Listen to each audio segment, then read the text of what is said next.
My name is Wynette Reynolds, and I'm the moderator for this event, which is cross-modality interpreting, bridging spoken and sign language interpreting with our presenters Betty M. Colonomos and Madeline Rios. But before we begin today, I would like to acknowledge that we are holding our gathering on the sacred land called Puvunga. Puvunga is the land of Tongva, Gabrieno, and Ahachiman, Wareno nations who have lived and continued to live here.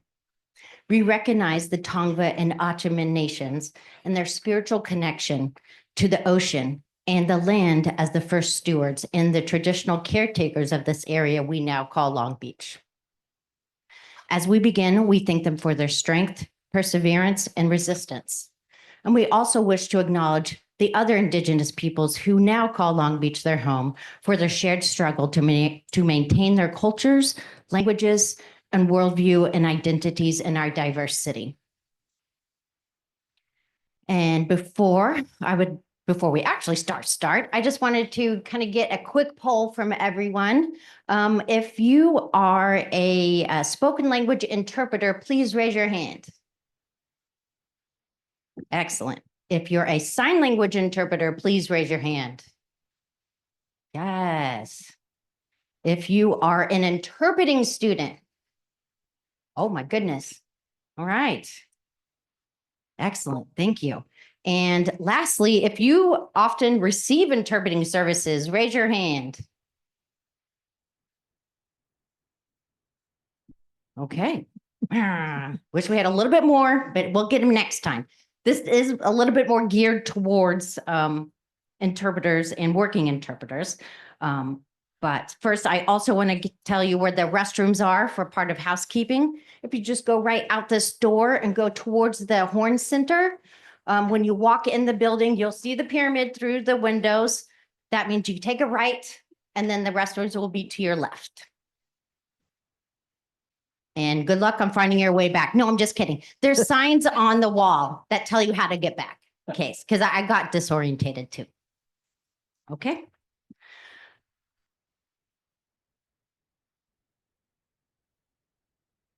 All right. So as a general introduction, just want to talk about what interpreting is. Interpreting is an essential profession that ensures communication access across languages and modalities. However, interpreter education and professional practice vary between spoken and sign languages. Despite these differences, the fundamental task remains the same: creating meaning from one language into another. Many similarities exist between spoken and sign languages, from cognitive processing to ethical decision-making, and the need for cultural and language competency. So today we will explore these commonalities while also addressing the unique challenges that each field experiences. This event is hosted by the American Sign Language Linguistic and Deaf Cultures Program and the Clarenda Donato Center for Global Romance Languages and Translation Studies here at CSULB. This event is supported by the Scholarly Intersections Grant here at CSULB. And our goal is to provide a space for meaningful dialogue that fosters collaboration across disciplines, bringing together experts from both the spoken and sign language interpreting fields. So by engaging in these interdisciplinary conversations, we can identify these shared challenges, learn from each other's approaches, and develop more cohesive strategies for interpreter education and interpreter practice. I also want to take a moment to acknowledge that this is the first ASLD Scholarly Intersections event that is conducted in spoken English. Of course, with ASL interpretation. ASL does hold primacy in our language. It is the language of our program and of the deaf community that we are and that we serve. However, for this discussion, we have chosen to use spoken English because it is the first language of most sign language interpreters in the United States. Our goal is to ensure that this message reaches them, fostering greater understanding and collaboration between spoken and sign language interpreting communities. All right, now I am honored to introduce our distinguished guests.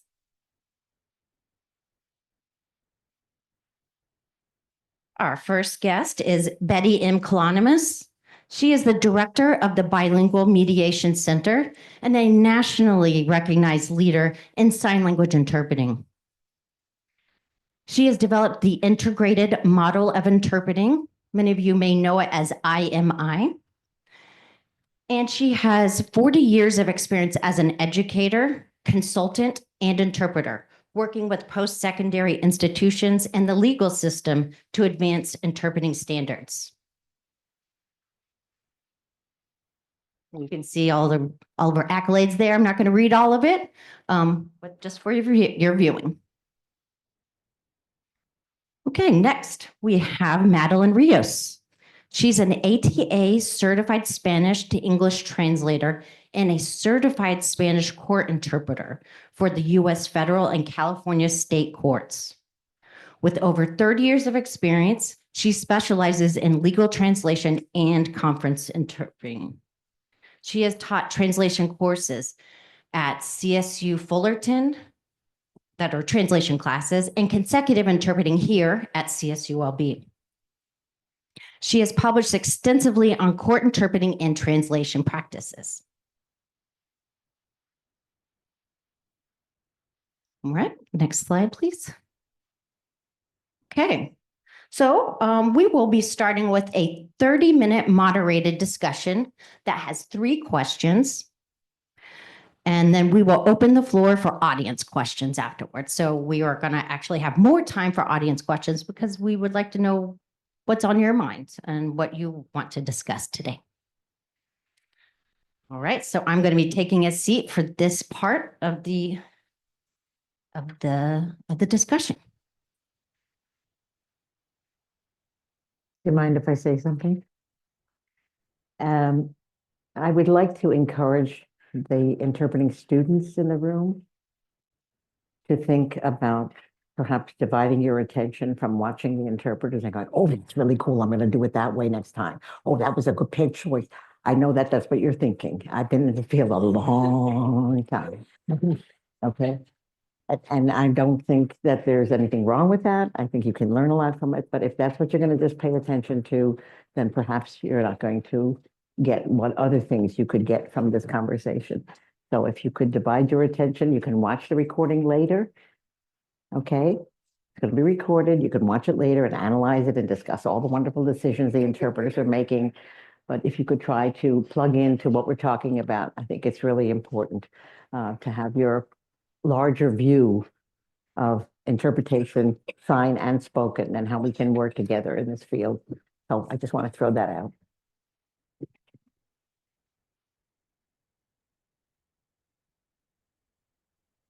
Is that better? Is that better? Can you hear me better? Okay, great. All right, thank you. Thank you for that reminder, Betty. I know it's like just as we are watching people learning, go. yeah, you are. Yeah. So our first topic of discussion is, if we can change this slide. Oh, I didn't even realize I didn't introduce who the heck I am. My name is Wynette Reynolds. I'm in the ASLD program. And I do teach sign language and linguistics classes, and I also teach interpreting. Thank you for reminding. All right, so I think we can move on. Yeah? Okay, so our first topic of discussion, we're gonna have both of our presenters present on it or talk about their answers. But first, I'd like to direct this question to Madeline, and then Betty can respond. The first question is, what types of interpreting services are commonly used in sign language, in spoken language interpreting and then sign language interpreting? So we want to talk about the services first, and then also what are the preparation norms? So probably here in Southern California, the biggest areas where people work are in courts and in medical settings. And there you can work for the defense, you can work for the prosecution, or you can work for the court. And you can also work for the parents, or you can work for the patients, or you can work for the doctors. Some people work in hospitals, others work in clinics, some work in specifically in like workers' compensation. But there are many other fields that you can also work in. So a lot of conference work, it can vary from a presentation by a Nobel laureate to a community meeting about, how to deal with the immigration situation, and pretty much anything in between. And many times people need to specialize in certain areas of expertise, like accounting or indigenous rights or environmental issues. Indigenous rights and environmental issues often go hand in hand. So, it can be what you make it. There's some people, we have a saying in Spanish, I'm not sure if I should say it, but, that somebody can be a maceta del corredor y de allí no mueve, So, yeah, so now I know who speaks Spanish, which means that it means that, sometimes you end up being like a planter where you plant, like a plant, and you just stay in that corner and you're there forever. But you can also just do a lot of, wonderful work with experience where you get to travel, where you get to really work to improve the rights of your community, many things in between. I think that we share that. That's something we have in common. I think sign language interpreters work in all of those settings. I have a sense, though, and please correct me if I'm wrong, that maybe aside from Spanish, because I think Spanish is probably very widely spoken in this country as another spoken language. But people who use other languages, perhaps, when they go to the doctor or they're at their job and they need some explanation of something that's going on, it's usually a coworker or a family member who serves as the interpreter.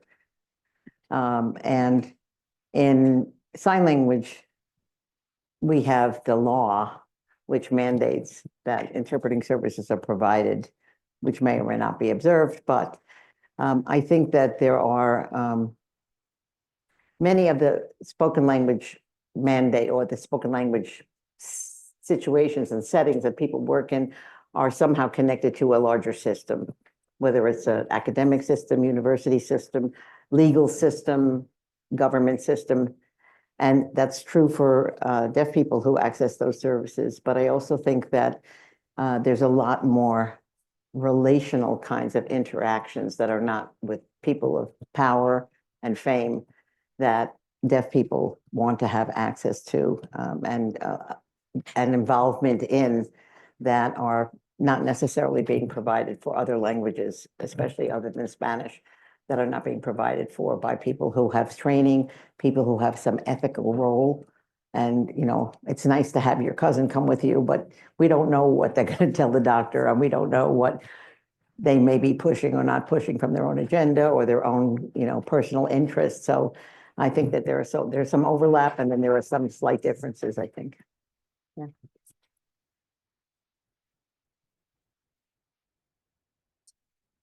Okay, so what we see is we see a lot of these larger systems with spoken languages. It's mainly court and medical, whereas for sign languages, it seems to be a much larger net because we do have the ADA, Americans with Disabilities Act.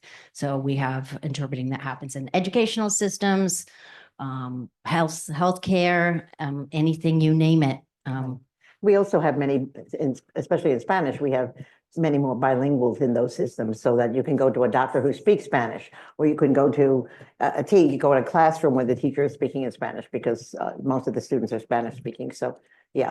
Yeah, we do have a lot of educational interpreting, especially what they call the ISPs, the IEPs, IEP, the individualized education plan. You can tell that that's not what I work in very much because I stumbled over the abbreviation. But one area where I've seen people working in sign language that you see very little in the spoken languages is certain entertainment settings, like interpreting for. I went to the Renaissance Fair once, and there was a woman that was interpreting one of the skits. And there was a person that spoke ASL there and was very, very happy and was chit-chatting with her for like half an hour afterwards, just because it was so nice to get that service. And so that's an area where we see more ASL. But sometimes we've been in places where the spoken language and the ASL interpreters are working at the same event as well. So, yeah. Yeah, that's true. Yeah, thank you for that. And I wanted to follow up that question, just so for people who are not in a spoken language or sign language interpreting fields, what are typical practices that preparation practices that interpreters do before they show up to an interpreting assignment? So I guess we can talk about, do they prep typically, and is it what's effective, and what are kind of best practices? Do you want to start? You sure you want me to start? So one of the things that I think is really important is that, fortunately, and I'm very jealous, because spoken language interpreters cannot speak two languages at the same time. So they are forced to do what makes sense, which is wait until one person's finished and then the interpreter can interpret. And we have this myth, for some reason, that because the modality is different, even though we keep saying over and over again, ASL is its own language, unique languages that has a different structure, that doesn't seem to make any difference. And so we very much use simultaneous. And when I say simultaneous, I mean simultaneous, like 1 second, 2 second difference, which greatly impacts the ability for interpreters to produce anything that makes any sense visually. So it's a very uncommon practice to use consecutive interpreting. And one of the things that we do in the work I do is that to foster use of consecutive interpreting certainly in one-on-one situations, certainly when the stakes are very high, like medical care, like legal situations, so that you have accuracy, because research has shown throughout the years that the accuracy rate of consecutive far surpasses simultaneous. And so that's one of the biggest differences I see. So in terms of prep, try to get materials ahead of time. If you're doing a legal case, if you can get hold of the indictment, if you can get hold of the complaint if it's civil, and just have some idea, is this a real estate transaction, or is this a paga case over a labor dispute? You know, that's fundamental to be able to go in and be oriented. On any kind of seminar or conference, you try as best you can to get the PowerPoints ahead of time. And sometimes you have to be very insistent to do that. And I even remember someone that I worked for about once a year, I had to kind of play games with her to get her to tell me what she was going to talk about, you know. And at one point she mentioned Kofi Annan, who was the Secretary General of the UN. And I said, what kind of coffee is that? And that was the only way I could get her to look at me and go, oh, you don't know anything, do you? And I said, no, I don't know anything. So that's why I need you to tell me what you're going to talk about. And so, you know, then everybody thought I was very smart because I could keep up with everything she was talking about. But it was because I got the general information ahead of time. And then also, for every type of topic that you work on, you have to have certain amount of conceptual knowledge. Now, with respect to simul versus consec, in simul, we call it simul, but you always want to lag a certain number of seconds behind, anywhere from like 5 to 30 seconds behind, so that you have a chance to digest what is being said. Yeah. So that's important. You know, if they're, you know, getting a phone number and you haven't written it down, you might get on top of it. But when someone is talking about, we were giving the example of the word facilities. Well, facilities in Spanish, it can translate into the equivalent of installations, or if it's finance, it would be a mechanism, a financial mechanism. If you get that word and you don't have the context, it's not going to make any sense at all. So also when you're doing testimony, unfortunately, a lot of people get better at simul than at consecutive in spoken language interpreters, among spoken language interpreters. But it really annoys the court reporter because they're hearing two languages at the same time. And it also distracts the jury because the jury wants to be looking at the witness first and not be looking so much at you. So they'll be looking at you when you're speaking, but you want them to be able to get the physical reaction of people ahead of time. So it's important to develop, you know, both of those skills, but also understand your own limitations, because your own personal limitations will help you to decide, you know, when to take a break and you know, which mode to use it at any given time. And Betty, you want to follow up on that? Yeah, I just wanted to say one more thing about prep. Conference interpreting, I've spoken to lots of people in spoken language interpreting all through the years. And in many cases, the conference interpreters are not graduates of interpreting programs per se. They have master's degrees in political science, in finance, in business, in trade. They know the topic as well as, or sometimes even better than the people who are presenting. Okay, but I want to just shift a little bit away also from when we talk about prep, we seem to be very heavy on content, okay? And I think the thing that needs to get prepped also is your ability to function in certain situations and in certain registers of the language and negotiations. And, you know, a lot of interpreters may have never been involved in those things. They may be young, right out of school. They've never bought a house. They've never negotiated a contract, this and that and the other thing. And so the content, yeah, I know the signs for the words there, but if you don't understand the nuances and the way people do things in those settings, what's protocol? How do you address a group a certain way? What does it sound like in English? What does it look like in sign when you're being more formal or less formal? Those kinds of things. And I think interpreters don't think about that. They just think about doing know how to get this content across. But how you get the content across is often what makes a difference between successful interpretation and not. Okay, so we see that in sign language interpreting, from what I was hearing today, is that in sign language interpreting, oftentimes simultaneous is used whenever consecutive really should be used more often for accuracy, which I see Madeline shaking her head, which may also be the case for spoken language interpreting. And also the kind of importance of prep, but content is not everything. It's also the world knowledge that you bring to the assignment and to the event. Right. And your understanding of language. Yeah. And communication in general. Yes.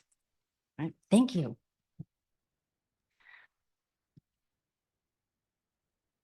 So our next theme is the role of cultural and social ties in language fluency.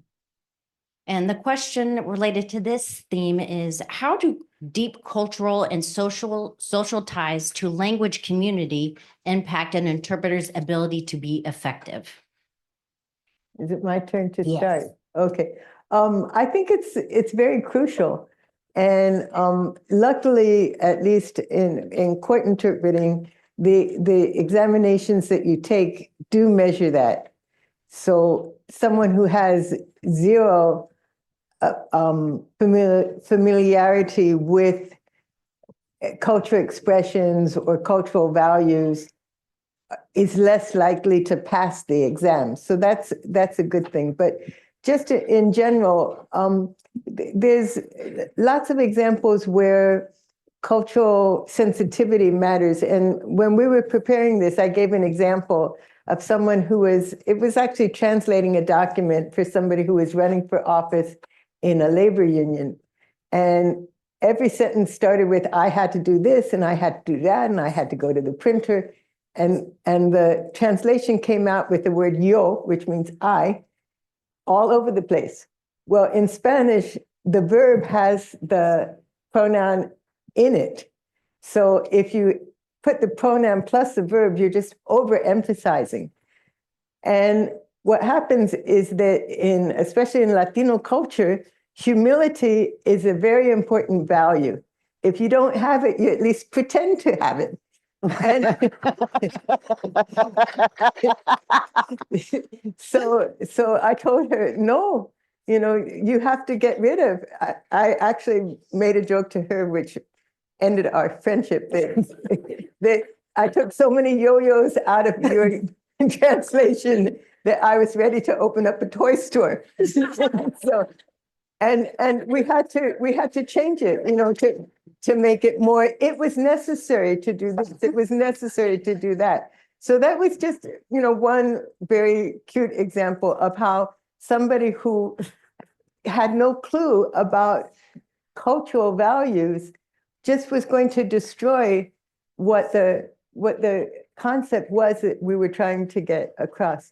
And a lot of things, like that, especially with issues of sexuality, that a lot of times Latino people in general, especially women, don't want to talk about in public. It's something you do, but don't talk about. So, and many other, types of issues. So that's fairly crucial, and also even, very common idioms that you might not learn in school. You can't learn an entire culture in a classroom. I did not know you were that funny, Madeline. Oh my goodness, yo, yo, yo, I love it. Great story. So needless to say, this is very critical. Sadly, there are probably a majority of the people today who label themselves as sign language interpreters who only sign when they're working, and they don't have any connection to the deaf community whatsoever outside of work. And that presents a lot of problems, because it's not just about the signing and about good facial expression and this and that and the other thing, but it's about a deaf frame, which is not only cultural, but also physiological. One of the things I'm beginning to realize more and more, even after 45 or plus years, is that just because people have good eyesight doesn't mean that they understand what seeing the world in a visual way means. It means something very different. And you can't teach people that. They have to be able to be subjected to seeing lots of different visual representations of ideas of the world and this and that and the other thing. And the whole value system of deaf community. And it's not a monolith, there's all different kinds of deaf people. And I also don't want to leave out, I don't just want this to make this about people who speak a spoken language or sign a sign language, but also the cultural differences in different ethnicities and different communities. And so I think we need to be a little bit, if we just focus on, I know the signs and I know the content and don't consider any of these other things, I think that we're setting ourselves up for less than equitable communication.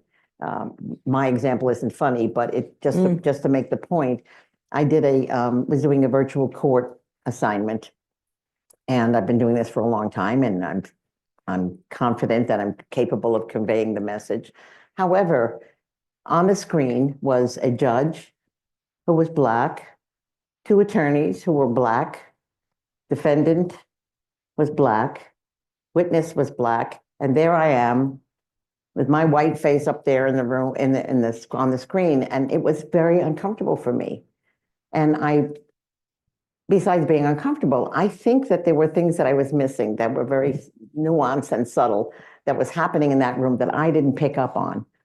And so after the case was over, I tried to speak to the coordinators and asked if you could find out a little bit, all these people, the judge, the lawyers, that they're of certain culture. Could you please make an effort to find somebody who is appropriate for that and make people feel, make them feel more comfortable, but also the interpreter more comfortable in being able to catch things. So I wish I had an interpreter of color there, and it happens in so many different ways. I mean, gay, straight, and just all kinds of different communities. And to be honest, I think I'm coming from my own bias, and so I'm not ashamed to share that with you. I come from a deaf background, grew up around deaf people my whole life.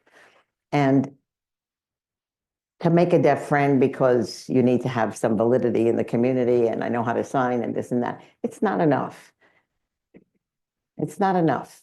There has to be some caring somewhere about this community and what their life is like and what it means to them. And I think that if you don't have relationships with people you care about who are living in a world that has barriers and living in all these other things, you have no idea about some of the things that deaf people are signing and you don't know where it's coming from. You have to have a history. You have to have some idea about what it's like every day to be a deaf person or a Black person or an LGBTQ person or whatever, to be able to get a sense of, I can't be in their shoes. I don't know what it's like, even though I grew up in the deaf world. I'm not deaf myself, but I have a pretty damn good idea about all the things that are not available to them that I have the privilege of getting. And I think that has to be part of the work. It has to be something that there's some connection there, that you have some feelings about it.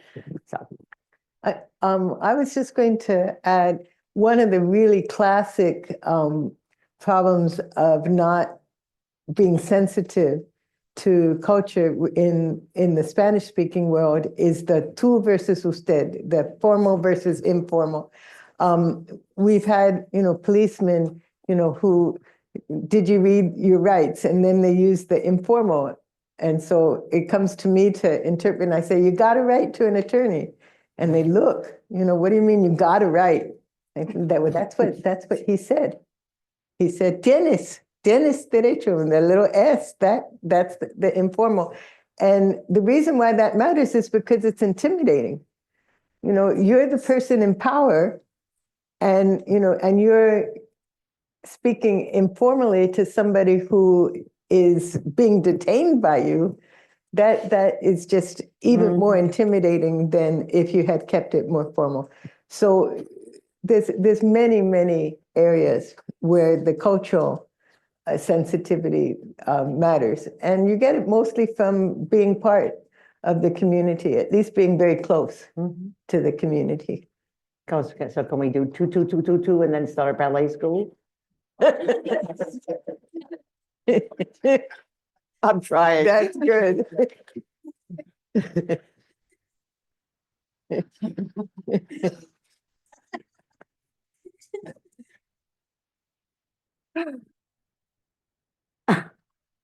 Is there any other comments about the importance of cultural and social ties and language fluency? We do have a couple more minutes on this. Yeah. If not, we can move on. Well, I'm trying to think about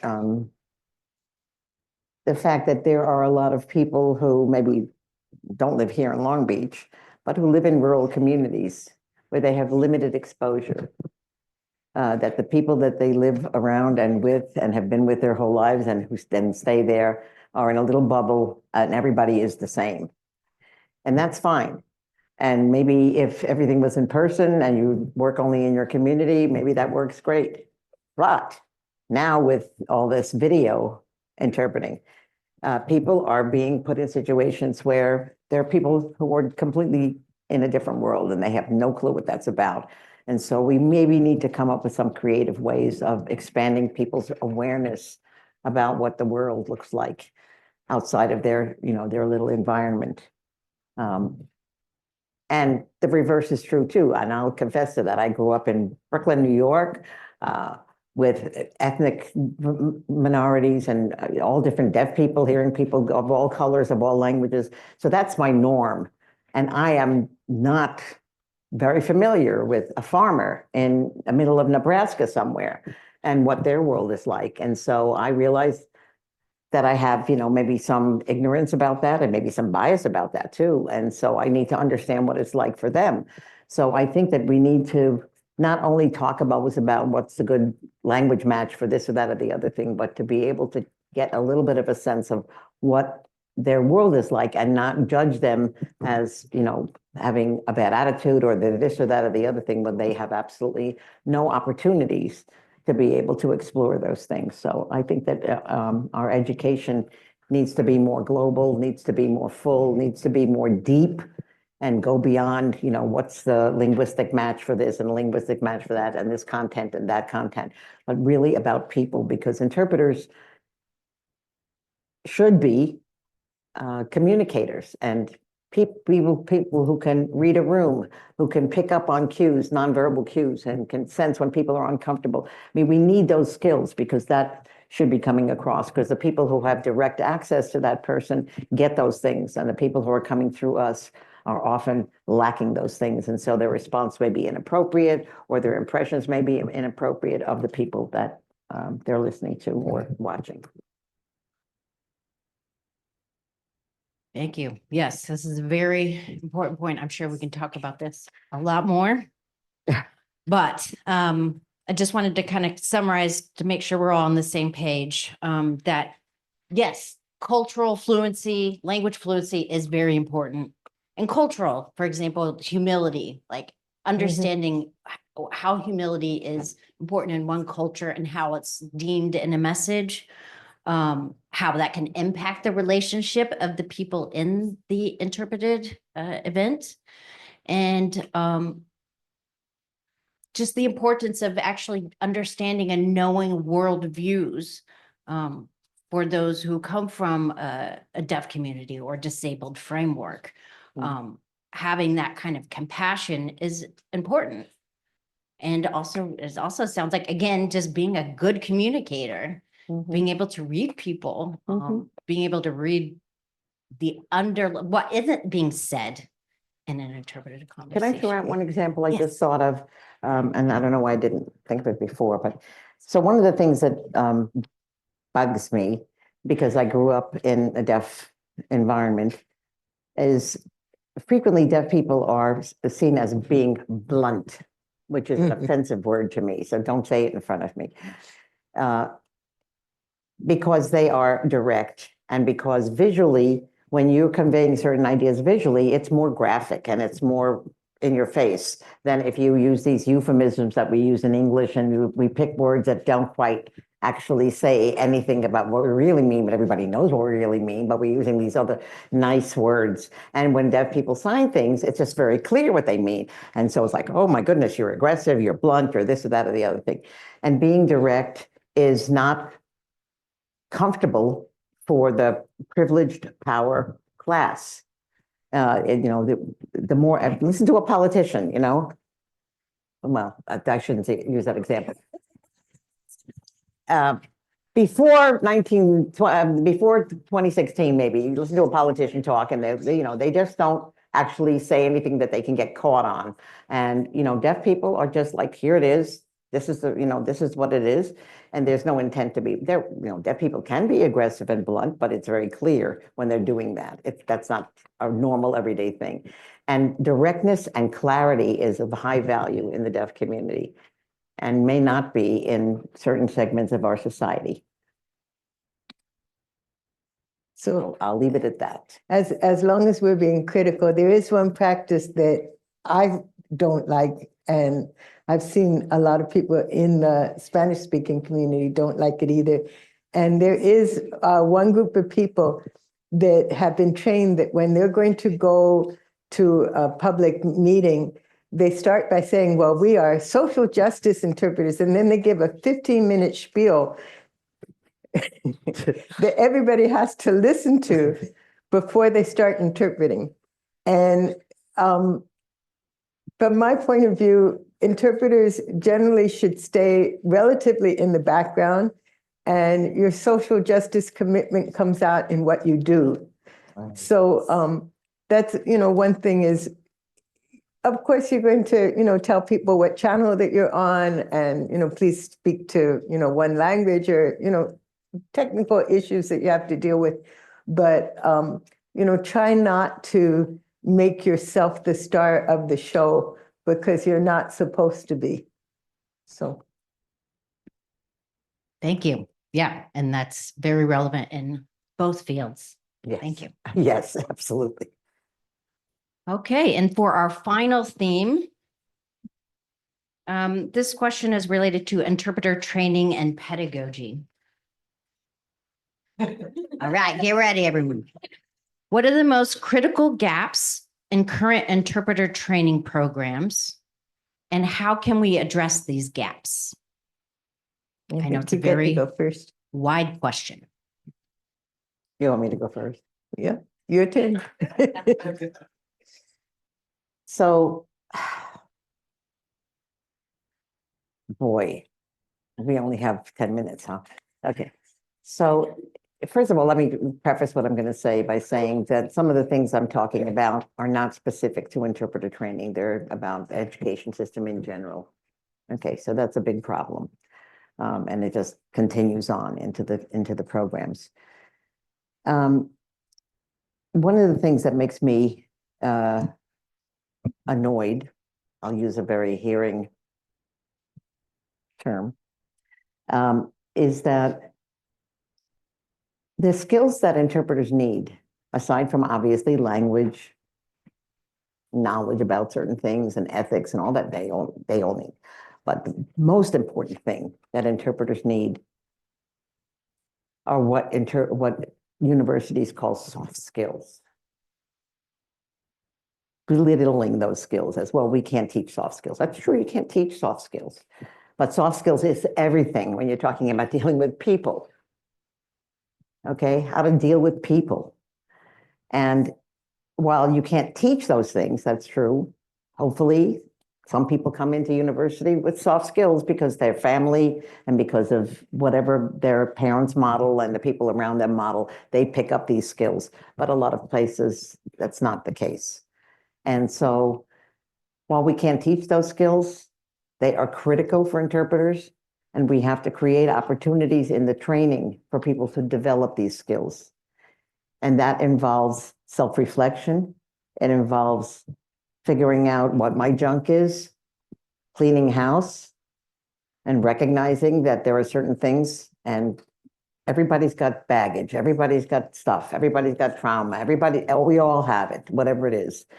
Recognizing when we can control it and when it will or will not interfere with the work that we're going to do, and respecting that. So that's a big, big thing. The other issue is, and I think this is one of the areas where we differ a lot. I think that most of the people who go into spoken language interpreting are fairly, if not completely bilingual when they're in those programs. And that's not the case in our field.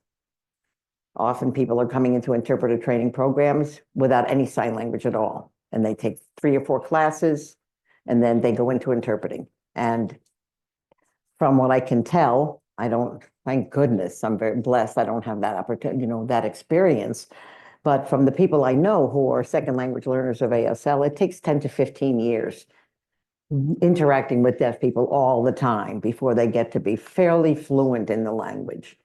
And so setting up this idea that if you take ASL 4 or whatever it is number, and you start working and you pick up the language along the way, it's all going to be fine. It's not true. And people get set up for failure. And then that leads us to a lot of toxicity, a lot of criticism, a lot of inadequate feelings. And you have to have confidence. If you're going to be an interpreter, you need to at least tell yourself, I can do this. Even if you can't, you have to believe you can do it. Otherwise, forget about it. So there's a whole lot of issues. And the other gap is that we don't have people who are culturally, like we just talked about, the cultural knowledge is important. We don't have a preponderance of people who are in interpreter training who themselves bring native language skills, bring cultural skills, diversity, so that we can help the students to develop these things. You're very much people who have a lot to learn still, and that's fine. I think there needs to be people of all kinds in the programs, but it's what I'm seeing is that the 4 years in these programs is spent the first year or two in quote unquote language instruction, and the second 2 years are being called interpreting instruction, but the reality is that it's actually language instruction. They're calling it interpreting, but it's actually teaching language the whole time.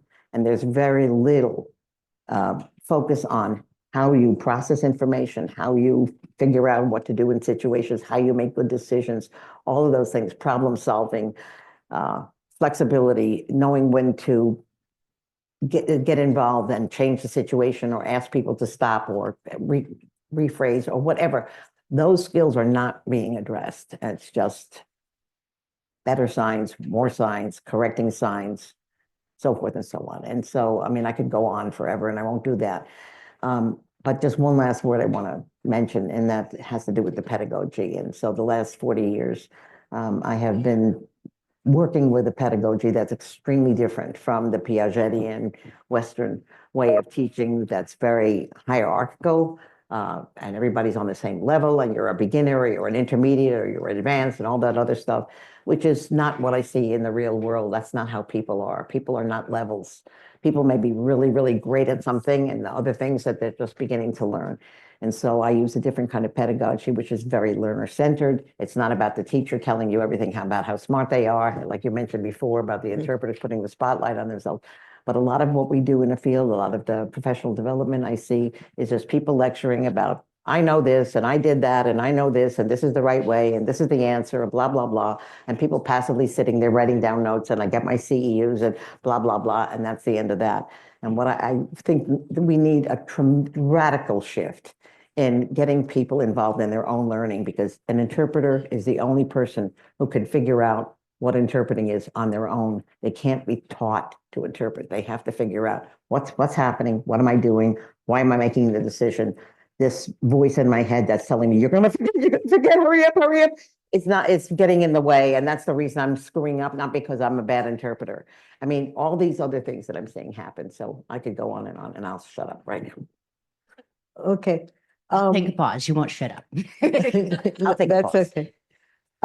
I think one of the things that we see in formal education on interpreting is that there are so many different aspects of interpreting that different programs will focus on different aspects. So you'll have some programs that start with written translation in spoken language. Even in spoken language, spoken versus written, there are differences between one language and another. Say, Arabic has less commonalities between spoken and written than Spanish does.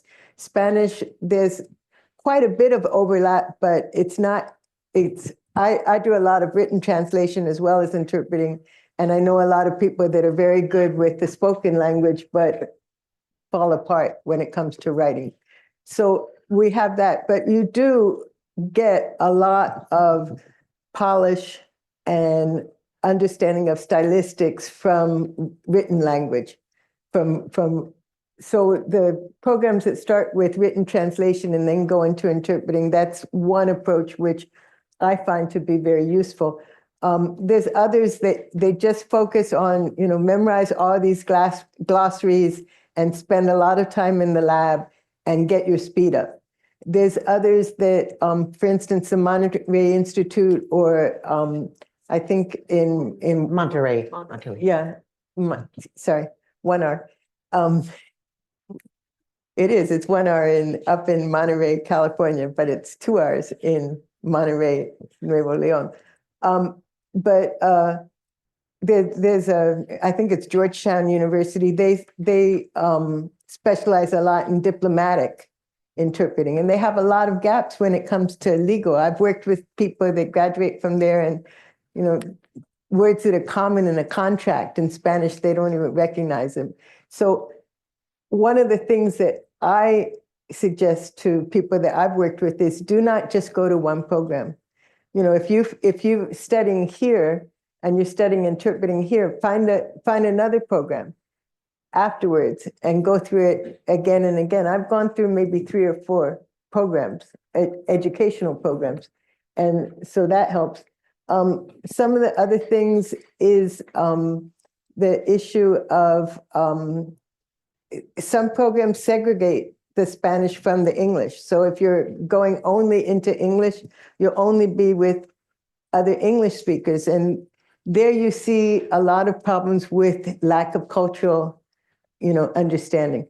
But on the other hand, you may get some pretty advanced courses. I remember I took a course in commercial and financial. It was written, translation work, and it really helped me a lot to get technical details. The other issue that I'm seeing, I was thinking of 3, but I forgot one of them.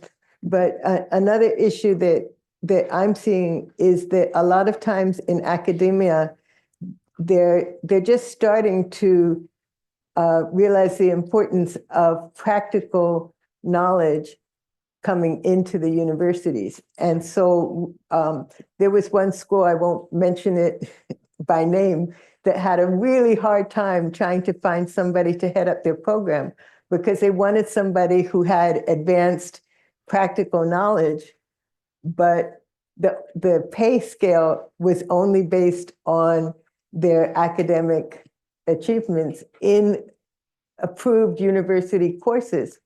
And so they couldn't find anybody that was willing to work for them because all the people that had advanced a lot in practice were going, I'm not going to cut my income in half to work for you. So, good luck. And they would get people that had PhDs but had no practice in interpreting. So it's starting to change. Long Beach is actually one of the better universities in that way. We have the head of our language department here who has worked on making those kind of changes. But that's something that would really help to get more practical experience people into universities. So if I think of the third one, I'll interrupt. Anything else you wanted to add, Betty? If I start, I'll have a hard time stopping. So I'll just wait. If people have questions about it, that'll be fine. Yes. Yeah, great. Oh, I do know the other thing that I was going to mention was that sometimes we don't have like enough practice in our programs of practical skills that you need. In spoken language, we work a lot with equipment. And so people go to work at a conference and the technician has to come in, and push the buttons for them because they haven't done it. So that would be, like a good seminar to bring to a class, of, how to work with the equipment that we use.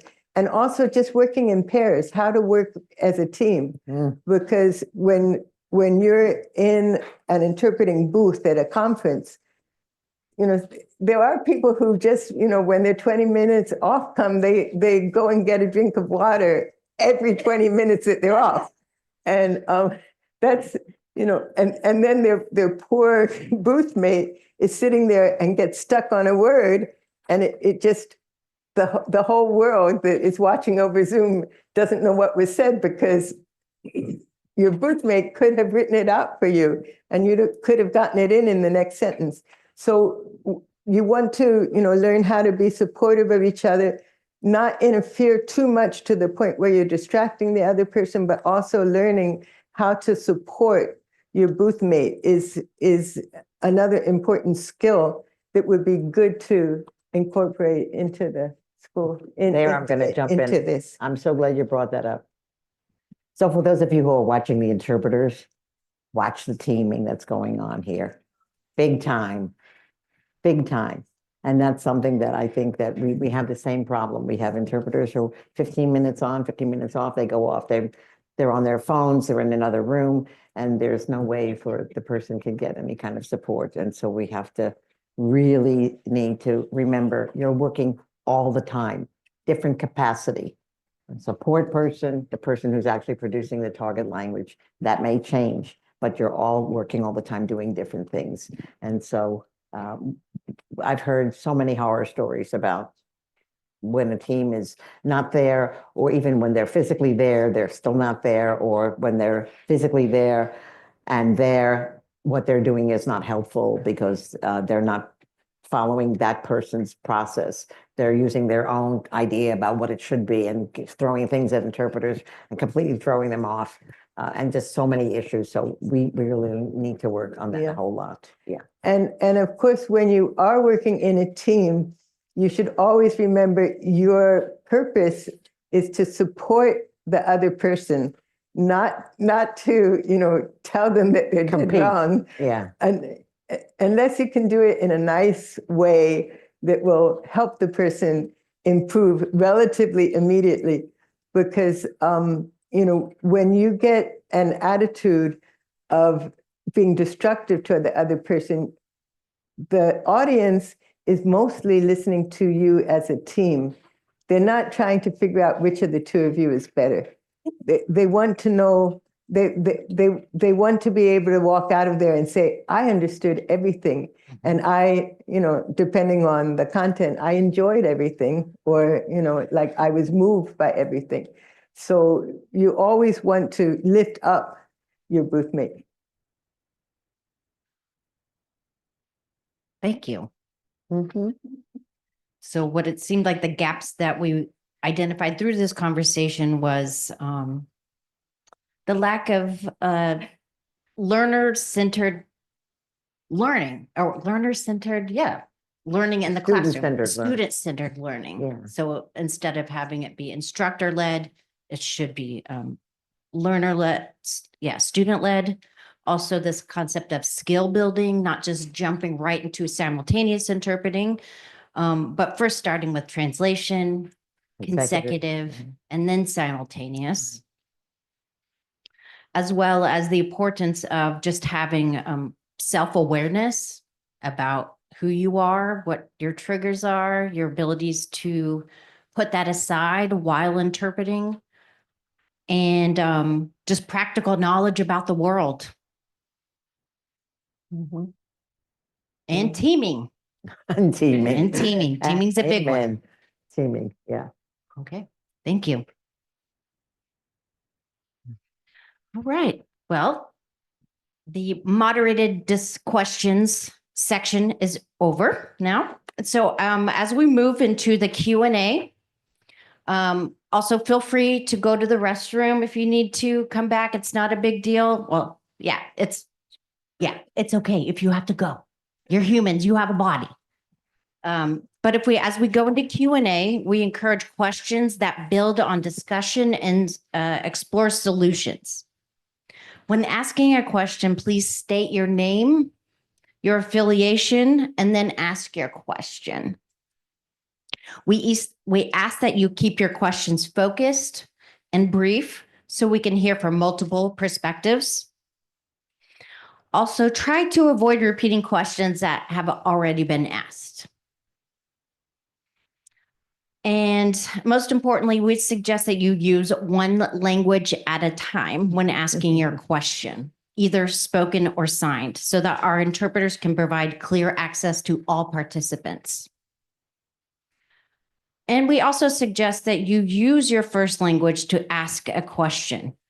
And those languages that we can interpret here are ASL, Spanish, and English. So with that, let's we can have a lineup right here. We'll start the line to the right, and you can ask your question to the panelist up front. I will be bringing the microphone to you. Yep. And so now let's open the floor to questions. Okay. Let's have you going.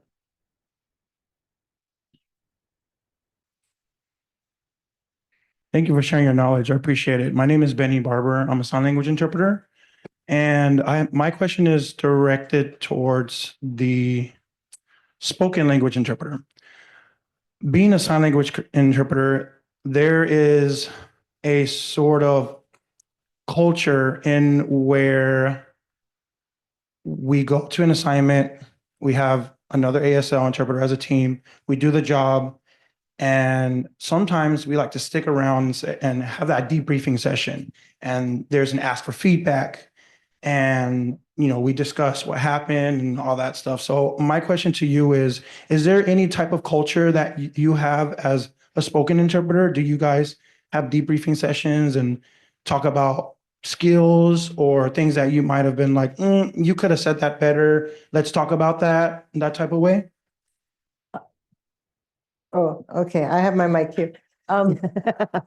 Actually, it's almost the opposite in terms of at the site, we try to, when it's over and we leave. And we really don't usually stick around and talk even, to each other or to the lawyers. We're not supposed to give what our opinion is. Sometimes a lawyer will ask, well, what do you think of this case? And the answer is, well, if I had one, I'm not supposed to give it anyway. On the other hand, we do have a lot of discussions on, we have WhatsApp groups, we have different interpreter organizations, and there we'll get deep into discussions on, what kinds of language problems we had. We may discuss in general, like what's happening with cases. For instance, I might say, oh, they're starting to do illegal reentry cases again.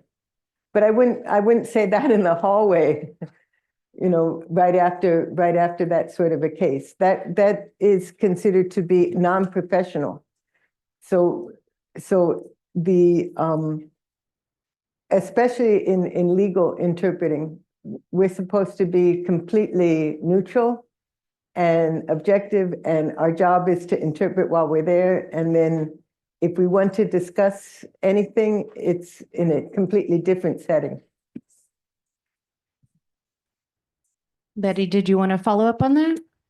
I just wanted to say that what I see happening in the field is maybe a little bit different from what you're describing. I think that interpreters often talk, well, I shouldn't say often. Sometimes interpreters talk to each other after a job, but not about necessarily the content aspects or the legal aspects, but talk to each other about the skills. Because as I said, a lot of people are perhaps not prepared enough to do the jobs, and so they want feedback to help them, and that's I think an honorable thing. The problem is we don't know how to talk about the work. We don't have language to talk about the work. It's usually judgmental. It's usually language focused. It's usually based on opinion and not trying to explore why an interpretation was the way it was, but rather whether they liked it or didn't like it or was right or wrong. And that's not very helpful to anybody. So we've got lots of issues around that. And I think that comes from their training, because that's what they get a lot of the times in programs or from mentors.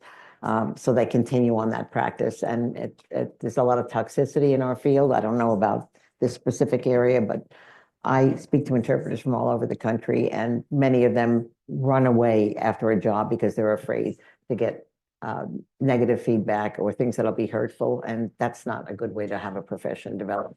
So, yeah. Next question. Hi, I'm Sequoia. I'm a written translations student. And besides being better with written language, a lot of the reason I haven't considered interpreting is because I have non-linguistic disabilities. Like I couldn't stand for as long as these lovely women are without possibly fainting, and I'm still learning how to deal with that. But I was curious what your perception is in terms of like clients accepting access needs that aren't related to language, and if that's very different with a deaf community versus between spoken languages. I'm sorry, I'm not quite understanding your question. Could you? explain a Like little for bit more? interpreters that have disabilities that aren't language related, is there maybe more acceptance or fluidity or less, or what kind of do you expect to see?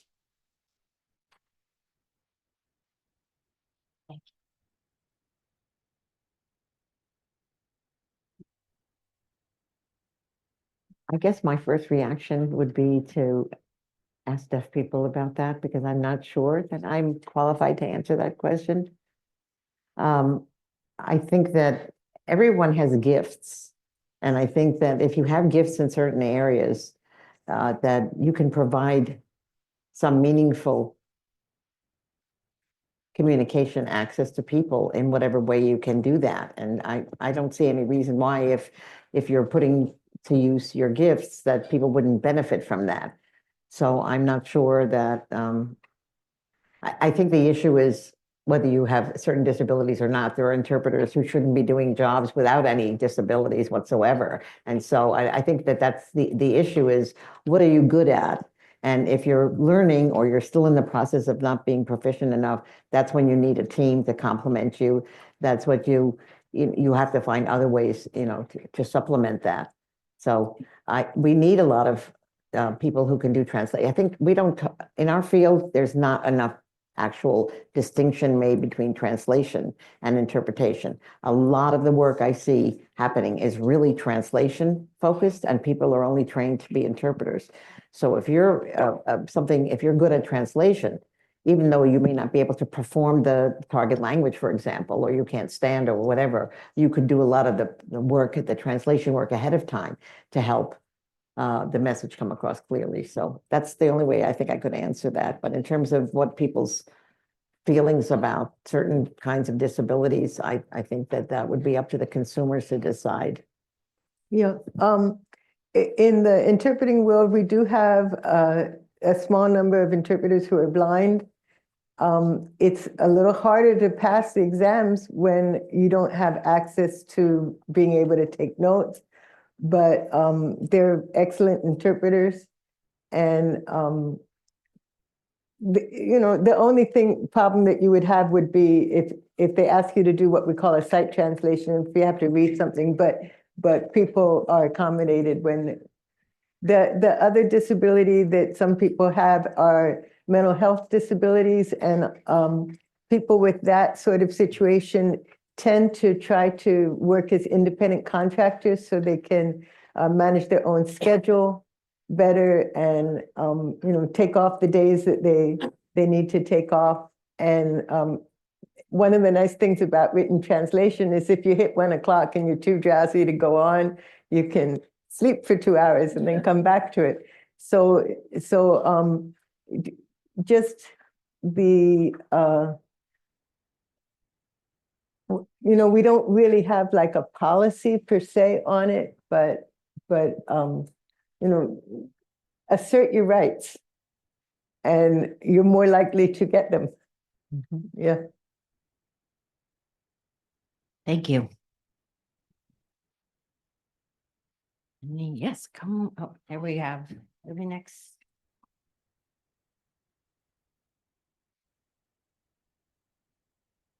Hi, my name is Iriana Aranda. I'm an ITP student for sign language. And I guess my question applies to both of you since I have goals to become a trilingual interpreter in the future.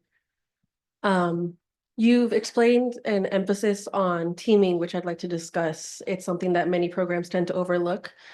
And so looking to implement some sort of shift to focus on that, what would you say would be the best key points to focus on when it relates to teaming with your team, I guess is the best word for it. Or what are the important things you think these programs should be looking at when it comes to teaming and explaining about it? Okay. Well, you can practice teaming when you're learning. It's good to practice teaming. And another thing also, even like in written translation or interpretation, when you're in school, it's good to learn to go both ways. in spoken language. So going into Spanish and going into English, going into Punjabi and from Punjabi. And it's nice to team with somebody who's your opposite language, makes for a really good team. The United Nations standard is 20 minutes at a time. So usually people try to go somewhere between 15 and 30 minutes at a time.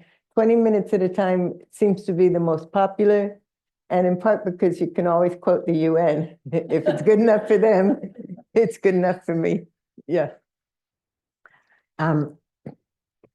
So one of the things besides teaming two hearing interpreters is that's not focusing on that there's very little, if any, attention paid to deaf hearing teams, which is something that needs to happen a whole lot more for so many reasons. Language acquisition, cultural knowledge, all that other stuff. And I think that actually working with a team should precede working alone. Okay, because there's a support system there. But we have people being trained to go out as one person doing the whole job by themselves with no support as the beginning level, which makes no sense whatsoever. So I think that has to happen very early on, that before interpreters actually are practicing or doing internship or whatever kind of thing they have in their program, that they actually should begin with deaf and hearing team practicing and working together, because that will help them develop a way to talk about the work. It will help them to look at their own work. It will help them to learn how to support someone else, and then maybe figure out, while I'm supporting other people, what kind of support I need, and be able to articulate that. So I think we've got it kind of backwards. And so we should go with kind of abstractions and ideas, and not really having real world experience, to gradually getting into situations where you can observe other interpreters, you can work as a team with somebody in a situation, and slowly but surely get it. We have the other issue, and I'm not sure exactly why this is the way it is, but there's big issues about people not wanting to pay for two interpreters versus one interpreter. And so we have to develop ways of talking to people about why it's important to have a team. Right now with deaf hearing teams, the model that started it way back was, well, there's certain deaf people that have atypical language, or the deaf client is the one that needs the deaf interpreter. I frankly think that that's very little the reason why we need deaf interpreters. I think it's the hearing interpreters who need the deaf interpreters. And if we're more honest about that, and interpreters would recognize that the deaf interpreter is to save their butts from screwing up this job, that that would become more the norm. And if it means maybe, taking a little less per hour so that they're willing to hire two interpreters, then maybe that's part of your graduation into the field.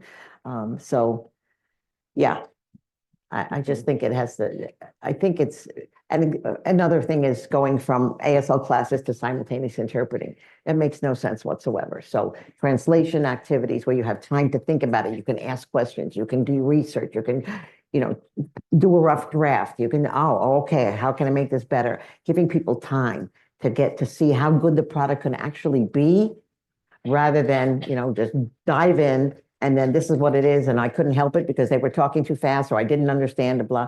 Instead, giving people time to see what a good product would look like, and then working with a team and seeing how the team enhances the product. And then, then so that the bar gets elevated a little bit, so that when I go out in the real world, I have a sense of what this could be, rather than this is all I can do right now. I can't, Yeah. When we talk about teaming, it goes back to what I said at the end of the last comment about assert your rights. And when you're inserting your right as an interpreter, many times you're also making sure that the end client, meaning the person that you're interpreting for that needs the interpreting, is going to get a better product. So a lot of times, team interpreting in courts, there are courts that still expect somebody to do a trial all by themselves. And different organizations and individuals are constantly saying, no, we need 2 interpreters for this event. Even things like hearing. I actually have a slight hearing problem. And so, I have to use hearing aids when I'm working. And if I am at a conference, I can't work if I can't hear. Now, and that applies to all interpreters, all of us that are here that interpret. If you can't hear, you can't interpret well. And so there's times when I say, if I don't have a feed, a sound feed, I can't take the job. You're going to have to find somebody else. I won't do it unless I have a sound feed. And people really like working with me because I always make sure that I have a sound feed, and I often am the person that provides the sound feed. So these are things that you have to assert your minimum or ideal, optimal conditions to be able to work. And working in a team is usually one of them. Thank you. All right, next question.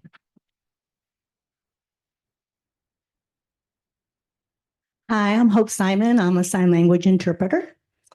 And so my question is, when it comes to ITPs, the majority of the teachers are second language learners themselves.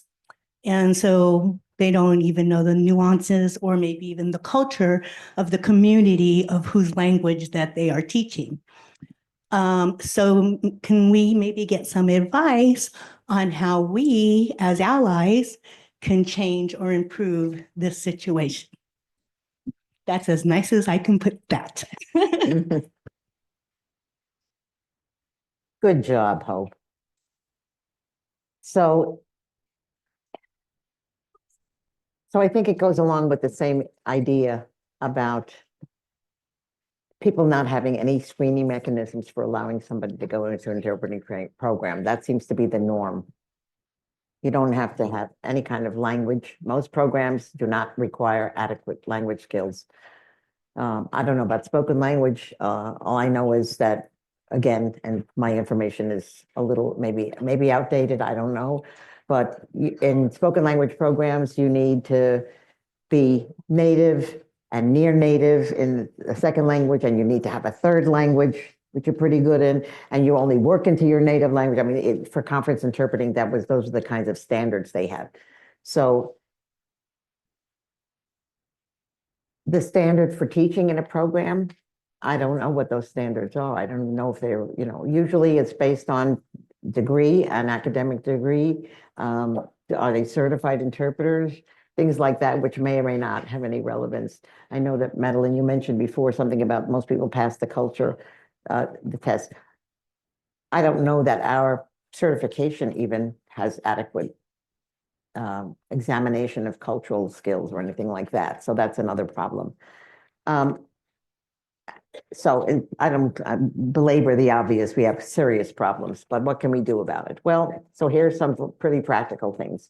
I think people need to stop recommending programs they know suck to other interpreters who people want to be interpreters. I mean, you need to be part of the solution. I mean, many of you know that the programs that people have come from, they've suffered tremendously. They've been traumatized. They're not good. And yet, oh, I went to so-and-so, No, don't do that. Give the programs feedback. Tell students, well, I'm going to tell you what I would tell students is don't go to an interpreter training program, period. I'm sorry. That's what I tell people. Get a good education. Okay, because in ITPs, the general education is often lacking a lot too. Learn about everything, because an interpreter is a jack of all trades. You go into all kinds of situations.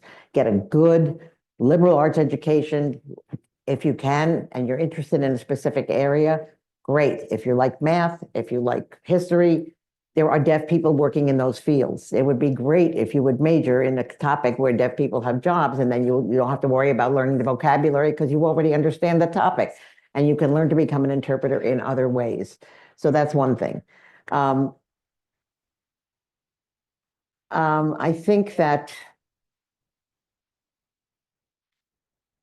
think we need to find a way for those programs to get feedback from not only interpreters and who graduate from those programs, but from the deaf people in the area who those programs serve.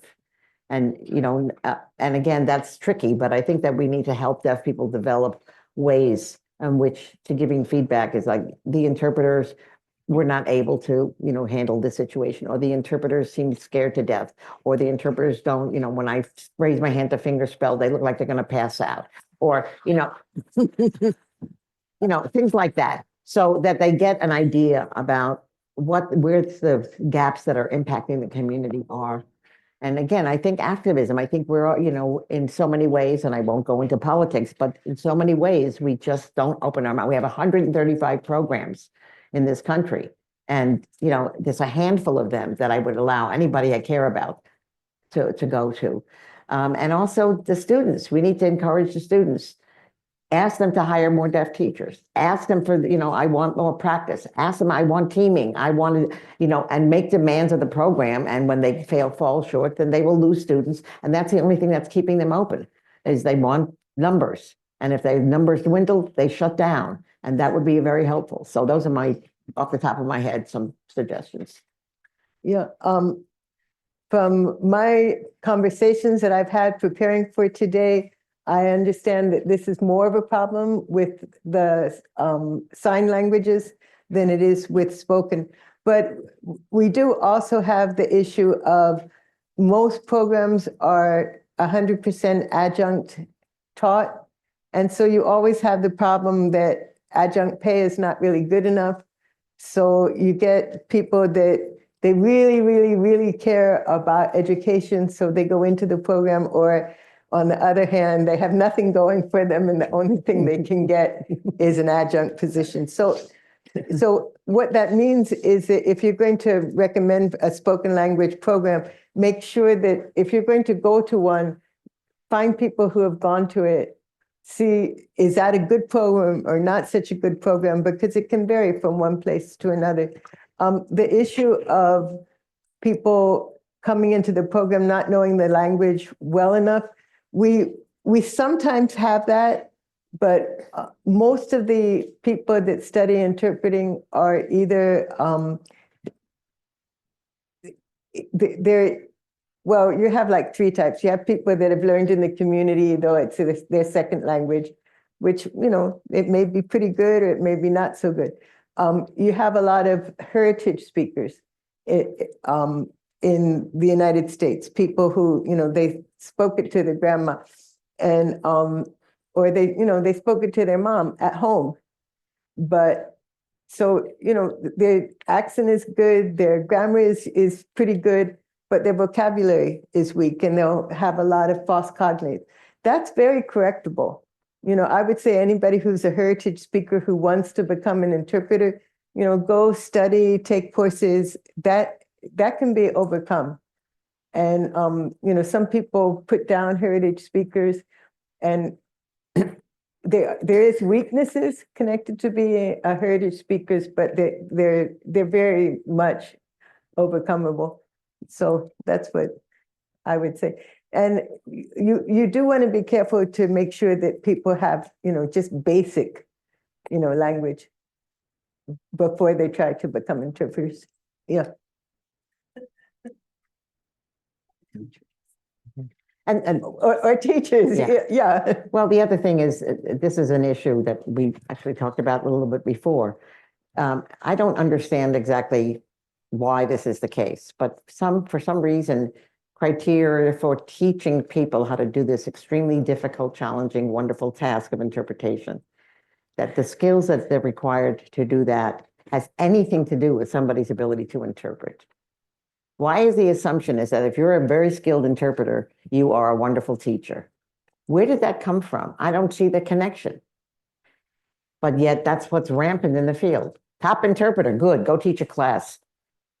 Well, I can tell you that there are people who are wonderful teachers and the students flourish and learn a lot. They may not be the best interpreter in the world, but they really care about the students and they're creative and they involve the students in learning and, all this, and they bring in people and da, da, da, da, da. So, but we somehow make this transition. I'm not sure I understand why we do that, but it's rampant in the field that your certification as an interpreter automatically qualifies you to become a teacher, which is nuts. Yeah, yeah. All right, thank you. We do have, I assigned people's Yeah. numbers. I believe it's Celia next, and then Nikki. And she had her hand up too. Oh. Will you were next?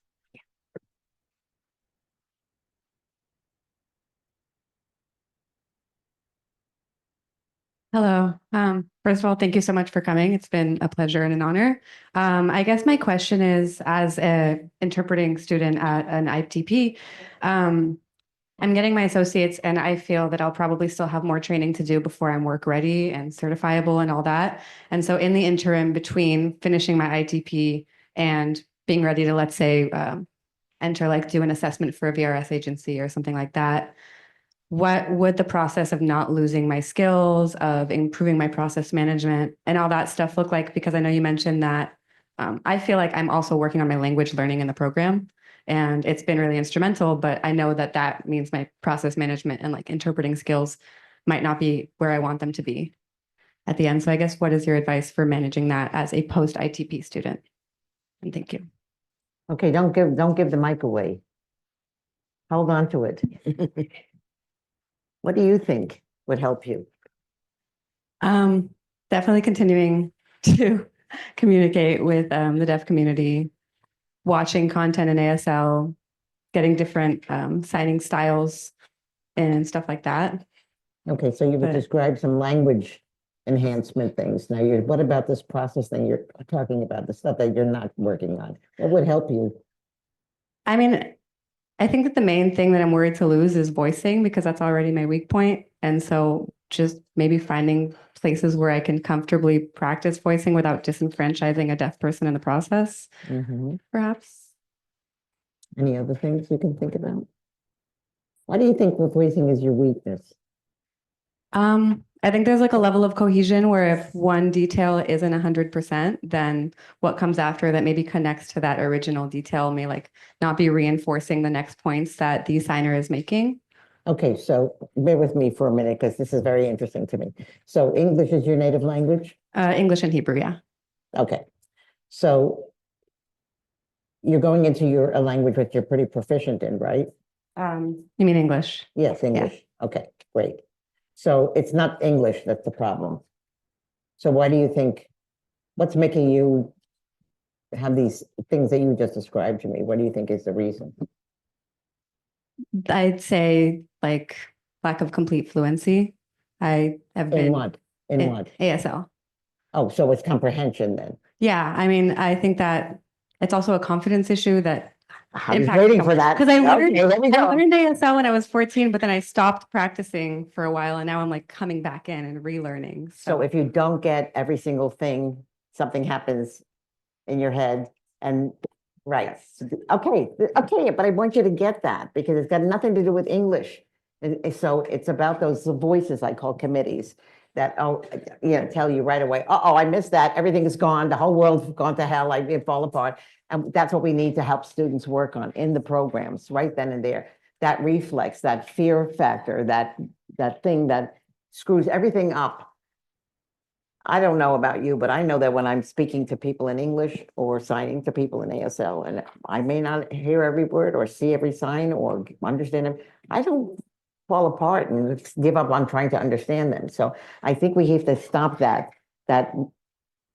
it's almost like a reflex that we get that way. So maybe one of the things you need to think about is that not everybody has to understand every single word. Yeah. And And sometimes that's access too.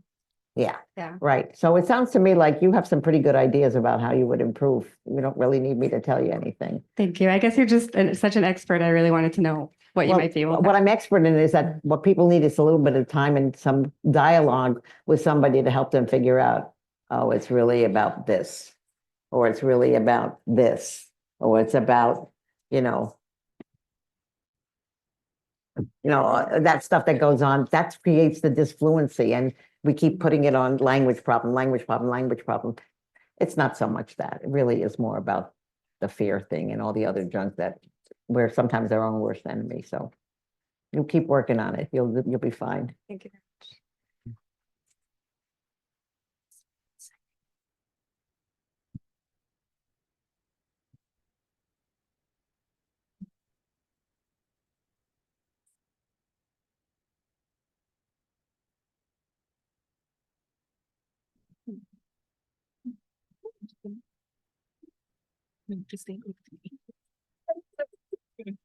Technical problems.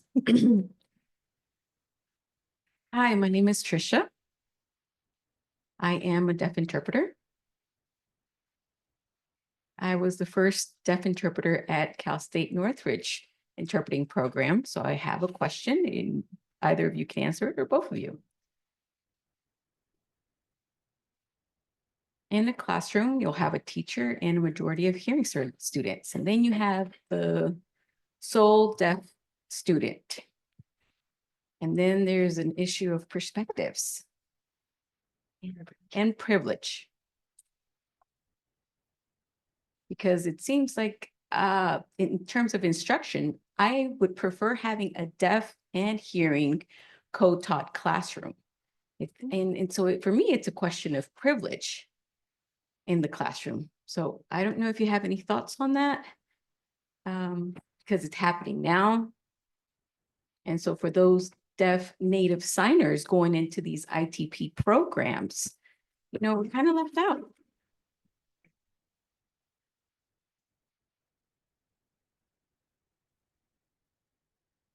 Don't go away. You're too far. I am not going to use English with a deaf individual. That does not happen in my world. Madeline, I agree. I agree with you completely when you talk about the educational space.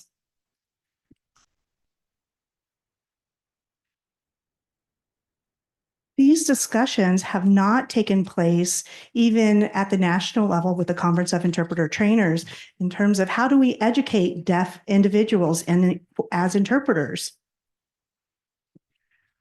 Even talking about what language should be used in the class primarily, because we have the hearing students that have their own levels of fluency.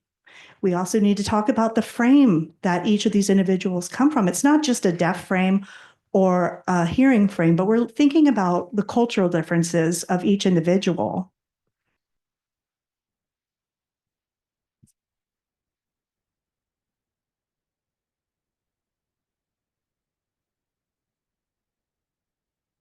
I do believe that there needs to be some space given, even when there's a deaf professor, that there's space given for hearing students to use English.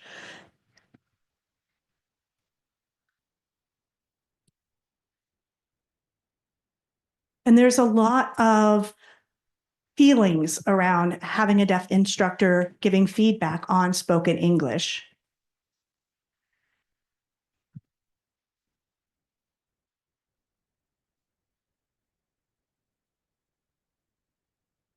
When I work with students, I want them to be able to express their lack of confidence. I want them to be able to talk about the committees that they have speaking in their minds. And they're still learning a second language. So the best way to have them do this is to speak in their native language to express.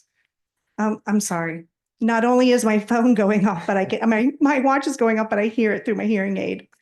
So anyway, I think there needs to be a balance in all the settings.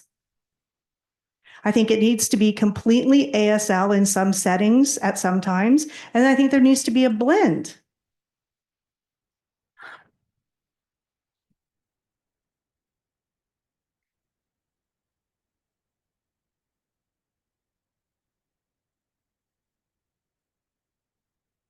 And just as I was just talking about, just because you make a good interpreter, it doesn't make you a good teacher. So we need to be thinking about who are we bringing into the educational spaces to train deaf interpreters.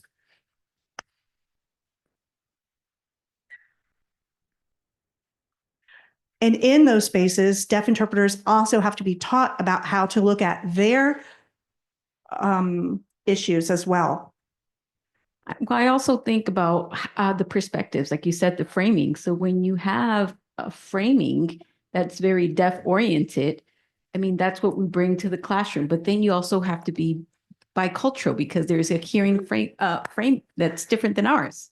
I love that you brought this up because I was just talking with a deaf individual about how do we get hearing people to learn from a deaf person. That's the point. That's what I'm talking about. Yeah, so we're a little dumbfounded with this. Well, I can tell you about what I went through. Because, I mean, well, I thought I knew everything, but it turns out that I don't. I mean, and I didn't have any deaf adults in my life growing up. It's just like deaf education. Hearing people don't know how deaf people learn. I mean, look at all the strife that the deaf community has gone through because of that same problem within the educational system. I would love to see a group of individuals who are interested in this to really look at the different ways that deaf individuals and hearing individuals learn. I mean, obviously we can talk about auditory modalities and visual modalities, but there's more than that. Oh, well, you're talking about my life. This is a lived experience and there are distinctions. There's some overlaps in that learning, but distinctions. I'm just ready to have this conversation with you and the interpreters are trying to work. Okay, I gotta pay attention. This is real world, folks.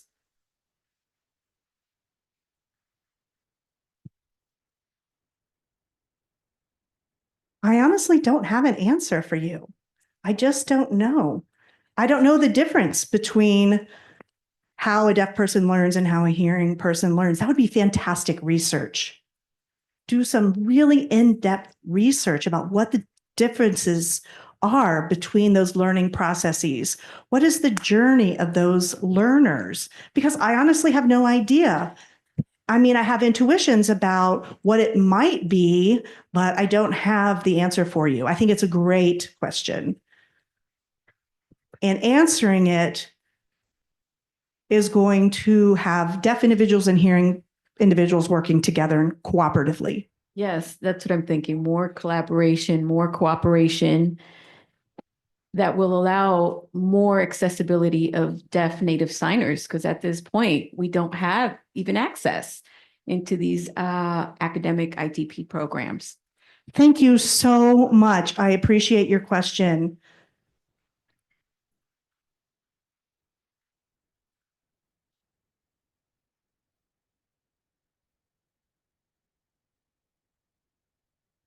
The question ties into the idea of privilege too.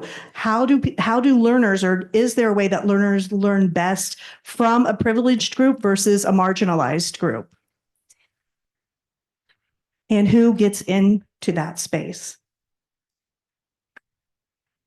You have a mic. Oh, I forgot that I have a mic.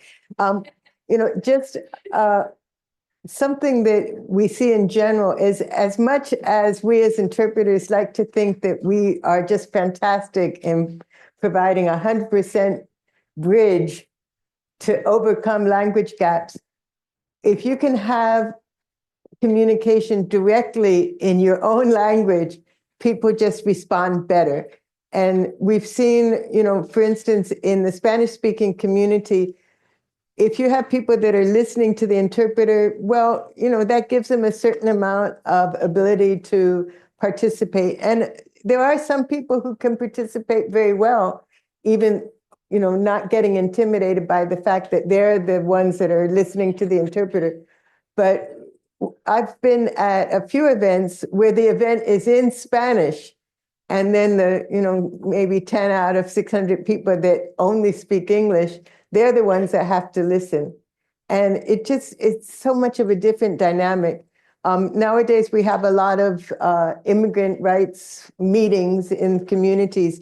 And when we do them in Spanish, we get so much more participation than if we do them in English with Spanish interpreting. So it just is just another example of something where you want to promote your language, not just access through interpreting. If it's possible to get direct access in your own language, that's better. Let me say something, because you hit on something that I've been thinking about. Hang on, I haven't fully switched languages yet. Okay, I think I'm there. Whew. A little busy. All right. So I want to challenge us, and I'm curious to see how deaf people respond to this in the group. I think it's a mistake for us to continue to talk about access. That word access makes me crazy. Because what it's turned out to mean is that access to the words, access to information. And what you just said made me think about this, because what we want is to allow people to fully participate, to be involved in what's happening, not just know what these other people are talking about, but not in a way that allows me to feel like I have a right to be there, that I have something to contribute, that I can disagree, that I have the tools I need to be heard. So this access thing makes me nuts, because it's solely focused on the linguistic lexicon and information and whatever the words that they're saying, this and that. We have, for deaf people, we have captions. So if you want to know what the words are that people are saying, read the captions. But to become involved is not just about being able to see somebody move their hands and their face. It's about feeling like I belong there. I know when I can interject. I understand what the dynamic is, what the power structure is. Where's a chance for me to get my 2 cents in there, or make a point or whatever. And that's often not provided because of the process. It's just not the prosody of the interpreter. They don't know when there's a good moment to interrupt or interject. I mean, all of those things. And so that's not access. It's not access, because there's no equity there in terms of how they are not on equal footing with the other people in the room, because they're at the mercy of the interpreter, allowing or not allowing them the ability to be fully involved. And so I think that we need to start, when we talk about access, what are we talking about? It's not just about the words and the signs. It's about something much bigger than that. And I think that that's what the job of a real interpreter is to make it feel like there's no barriers. Of course, it's never perfect, 100%, but to minimize the barriers that have very little to do with the actual words that the people are saying, but has to do with all this other stuff that is not getting across. Does that make sense to you? Yes. All right. Good. Yes. Thank you. We have our next question here. Hi, good afternoon. Thank you so much to be here. My name is Celia Monjaras. I am in the program ASLD. And my question for today is, according your model CRP, I love that model, but when I recognize the interpreter is not work easy, it's really hard because we work with the memory. And then what is your advice when we are interpreting, we have the idea in our mind, but sometimes we can't deliver the message? What we can do in that moment if, for example, we can interpret during whatever job, I don't know, it happened. We have the idea, but we can't to deliver the message. So I want to make sure I understand you. So you can't deliver the message. Why? Because you don't maybe have the specific vocabulary you need? Maybe because we have the idea. For example, we are interpreters during a job, I don't know, conversation. And then sometimes we have yeah, advanced word, we have the idea, but we can't to deliver the message. We can't do in that situation. So I'm not sure I fully understand, but one of the things that I think people don't understand, I think that if an interpreter really understands Exactly. We can really understand the understands what's message. being said. Exactly. Never mind an interpreter, just a person. Let's say I'm communicating in another language that's not maybe my native or even my own language.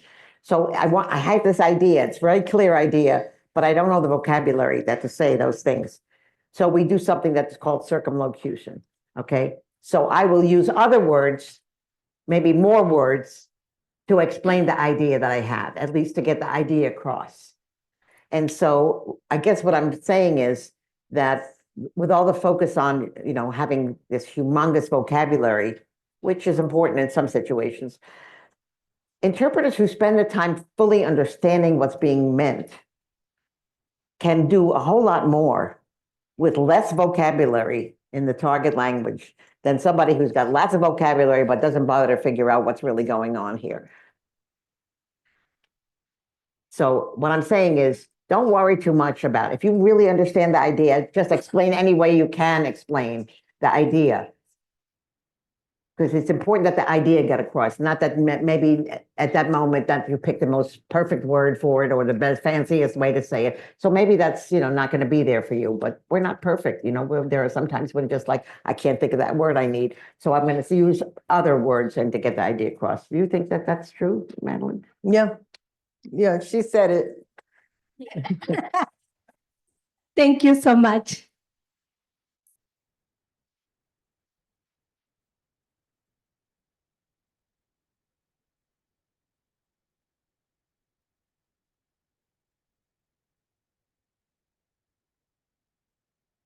Hi, thank you both so much. I'm Nikki Macias. I'm a PhD student at UC Santa Barbara.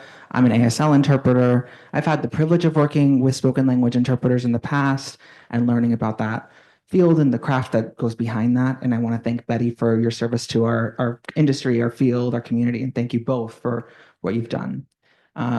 My question is in regards, I think it connects to the question prior to the last, which is about power. I think also there's legal power to how our fields are constructed because sign language interpreting is something that's usually provisioned by the Americans with Disabilities Act. And so a lot of fields, a lot of arenas where you see sign language interpreting happen, you may not see spoken language interpreting because they don't have a legal obligation to provide interpreting services. So I think we have a lot of overlap in legal and medical because there's more of a legal application to either modality. I also think we have our own challenges in terms of modality, right? You have the audio issue. If you interrupt yourself when you're listening, and sign language, we don't have that issue, but we have other things that we face. We are passive listeners actively using our eyes is very different, especially for hearing people having to make that adjustment. I think a lot of learners struggle with that. But my question is relating to power. I'm sorry. How do you, in your field, I would say spoken language interpreting, how is power manifested? Because I know that there are stigmatized languages that we work between. So sometimes you're working between English and Spanish in a situation where Spanish is stigmatized. And in situations where we're using ASL and English, ASL is almost always stigmatized. And so as interpreters, we possess the power, but still we're working in a field that there's already an imbalance. And so oftentimes we already cause further harm. And so I think there's a lot we can learn from each other because we're working in such dynamic arenas and areas. So I know it's a lot, but thank you both for your time. Well, I do remember a situation, and it's happened not only to me, but to a couple of people, where there's a complaint that the interpreter was talking the whole time. Seriously. And so, you have situations like that. You also often find that people that are English speakers, when you're dealing with spoken language, don't bother to get a headset because it doesn't occur to them that they need to hear. And I remember one of my colleagues was told, oh, well, you work for, to help this Spanish speaker understand what's going on. And he said, Your Honor, I also work so that you understand what's going on. So, yeah, so you have that dynamic. And another dynamic in the whole industry of interpreting is that interpreting agencies have zero qualification requirements to become an interpreting agency. And some of them are good. And, you know, we have, she likes my jokes. There is a joke that agencies are like rings. There are diamond rings and there are cigar rings. So somebody's still laughing. So that can be a problem sometimes, and especially when you start, when you're a beginner, because once you've established yourself fairly well, you don't need the cigar rings anymore. But when you start, the cigar rings will give you the job because the good interpreters won't work for them. So that's something that you should be aware of when you're just starting. Most of the people that you're working through may not be great, and it still is, you know, a problem in the industry in general that contracts, for instance, a state agency has to go through one interpreting agency to hire everybody for the whole state for all languages. So you cannot work directly. So I work for this one agency that has to do with environmental issues that I work for often. I go through 2 levels of agencies to get to them. And we have a lot of communication problems sometimes. So, you know, those situations do exist. And it's a long-term, you know, struggle to get to the point where people see the difference between people that are the professionals and people who just economically manage to get power. Yeah. So I think a lot of the things that we do contribute to the loss of power for deaf people. And I think that I would like to see some of that change. So for example, if I'm interpreting for a hearing teacher in a classroom and there are several deaf students, I introduce myself, I'm very friendly, and I say, I'm here to interpret for you because you don't know sign language. I mean, little small things like that make a big difference. A deaf person who is knowledgeable and competent in a certain area, it doesn't have to be an academic. It could be somebody who's, you know, terrific at computers, or somebody who's a great electrician, or somebody who's an artist, or, you know, whatever. So they're talking to a group of people in a meeting, or they're doing a workshop or whatever. How do they sound? How do they sound? Do they sound confident and funny and charming and knowledgeable? You know, a lot of interpreters, like the person who was just up here, don't have confidence in their ability to go into English from ASL, especially a creative, like, you know, I've had the pleasure of working with some very articulate deaf people who create signs on the fly, and do metaphors and things like that, and it's been a real challenge. But we have to know, I mean, we have to be able to know, the other thing about the ITP, just to go back for a second, because it's related, is we're spending all this time, of course, because we have to get them out there moving their hands. We spend all this time on ASL and almost nothing on English, almost nothing. So I don't care how great the deaf person is in terms of it doesn't magically mean that because a deaf person is signing, so eloquently that somehow magically it comes through us eloquent English. How many interpreters have eloquent English?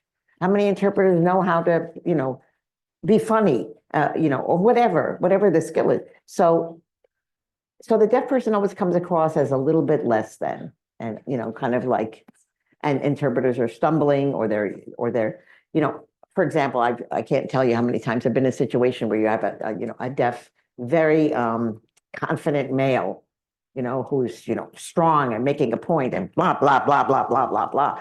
And the interpreter is like, and maybe if we could, and I hope it's okay, and maybe, and I think, hello. So, we're not helping this, you're laughing because you're right.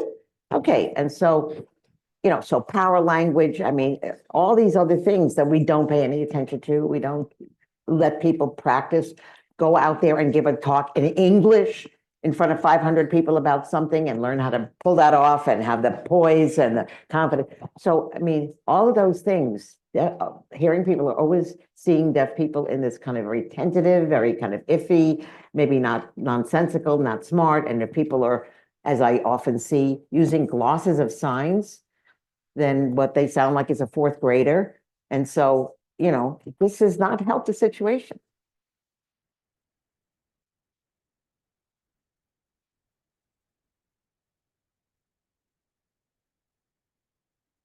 All right, thank you for that. Is there any, yeah, seriously. Is there any other questions from the audience? Come on down. Come on down. That was an old game, right? The Price is Right, or Right. something, yeah. I think so. Come on down.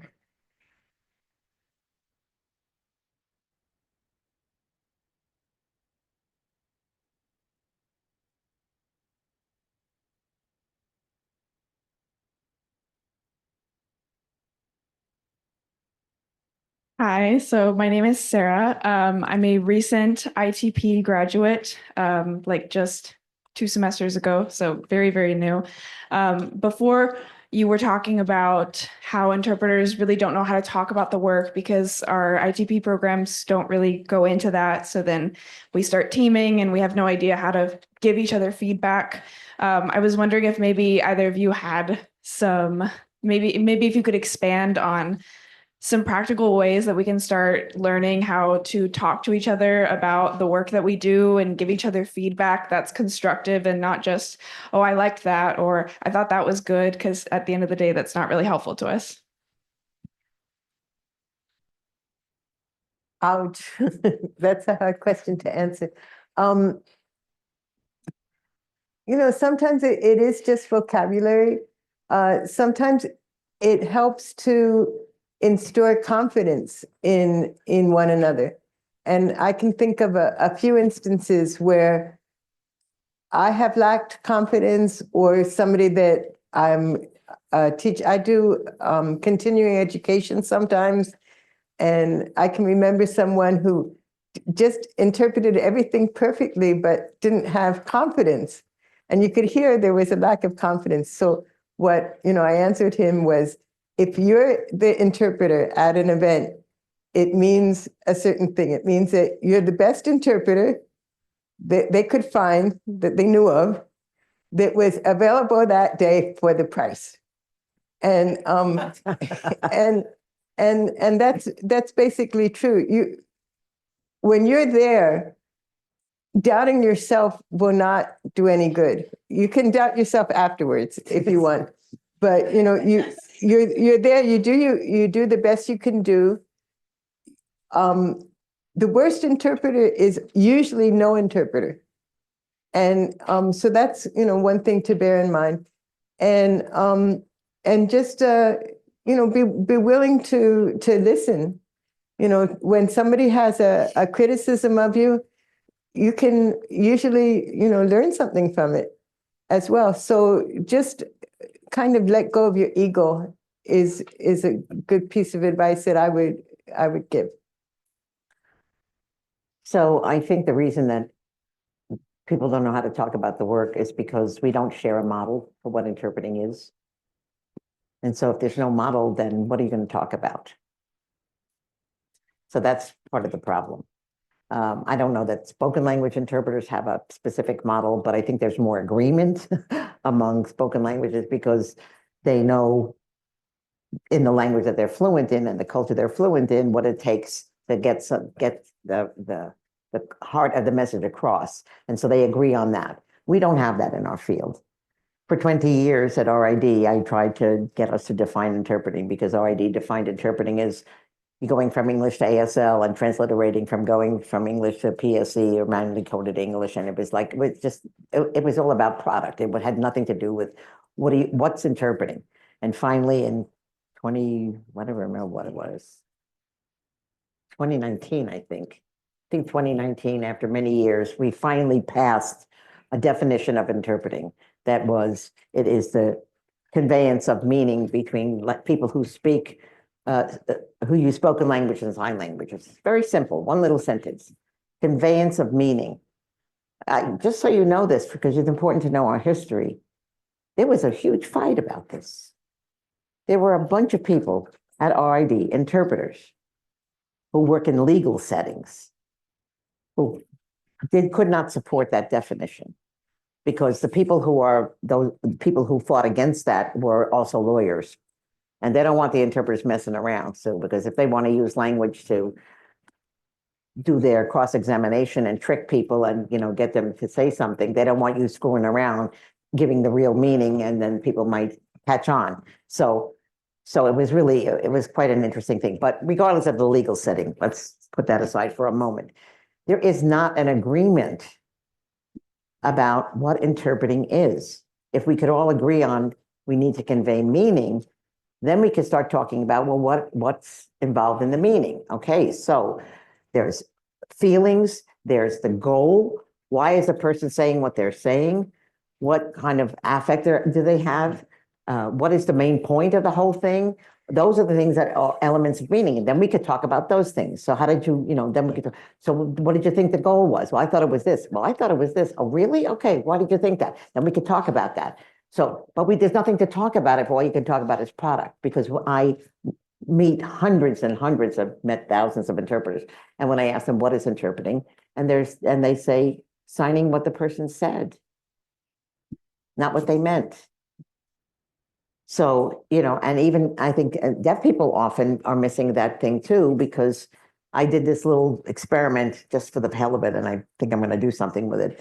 I said this sentence in English, and it's going to be hard to interpret. I'm sorry, Kathy. So the sentence was, I spoke it and I recorded it 4 or 5 times in slightly different ways, and then I put the captions on. And so the sentence was something like, how do you feel about this new rule? And I said it that way. How do you feel about this new rule? And the captioning came on, how do you feel about this new rule? And then the next time I said, how do you feel about this new rule? Okay. Put the captioning on. How do you feel about this new rule? Exactly the same. And then a third time I said, how do you feel about this new rule? Okay. Slightly different meaning each time. Anyway, so I won't go through the whole thing, but you get the point. The point is that what deaf people, and they're looking at caption and think that they're getting the meaning when it could be drastically changed by a pause, by an emphasis, by, a certain way of saying it. And our field, we're the captioning. Most of the interpreters are just captioning. There's no prosody there. There's no affect. They're not showing the little kind of implicit message or the nuance of the message, or the fact that they're singling out this person versus everybody in the room, or all the other things that's not coming across. And so what are you going to talk about? What's there to talk about? I liked it. I didn't like it. Your hands look pretty. You set this up over here. You look nice. Whatever, because there's nothing to talk about if we don't agree as a field what interpreting is. And most programs, the intro to interpreting is, here's Gish, here's Coakley, here's Colonomos, here's this, here's there, blah, blah, blah, blah, blah. And then they go and practice. But what are they practicing? Did they pick a model? Are they doing something? No. So that's why people can't talk about it. So my best advice to you is to find a model, and then you could talk about what the model tells you about what interpreting is, and then you have vocabulary and you have specific things to talk about that is not about the person, that is not about how pretty their hands are or not, or lack of facial expression. You can talk about the actual elements of the message. Yeah. In spoken language, interpreting and translating a written language, people often talk about the meaning method or meaning approach or meaning theory of translation. When I've taught classes, I change it to the do theory. And what I mean by the do theory is what you want to accomplish when you're interpreting or translating is you want your words or your signs to do what the other language did. And that Yes, means exactly. on every level, including, if your heart skipped a beat when you heard it in English, your heart should skip a beat when you see it in sign language. So that's my approach to that. Perfect. Yeah. Wow. I like the do, yeah. Yes. We have two more questions and they're already lined up. If you'd like to come up, yep, first, second. Yeah, it's you.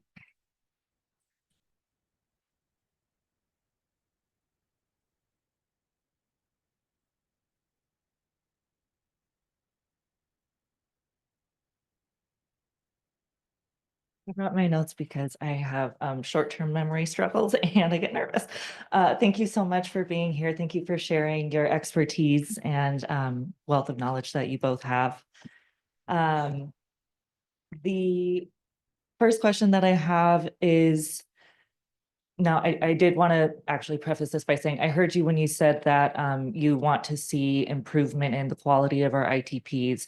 And I heard you when you said that to Ms. Colonomos, pardon me, that you wanted to see an improvement in how we discuss the work as opposed to talking about everything around the work. So my question would be, what would you, if you have anything in particular, what would you want to see from our field? Right, because you've been in the field for umpteen years and there's been a progression of our field. What would you like to see more of going into the future from professionals? If there was something that we haven't already covered.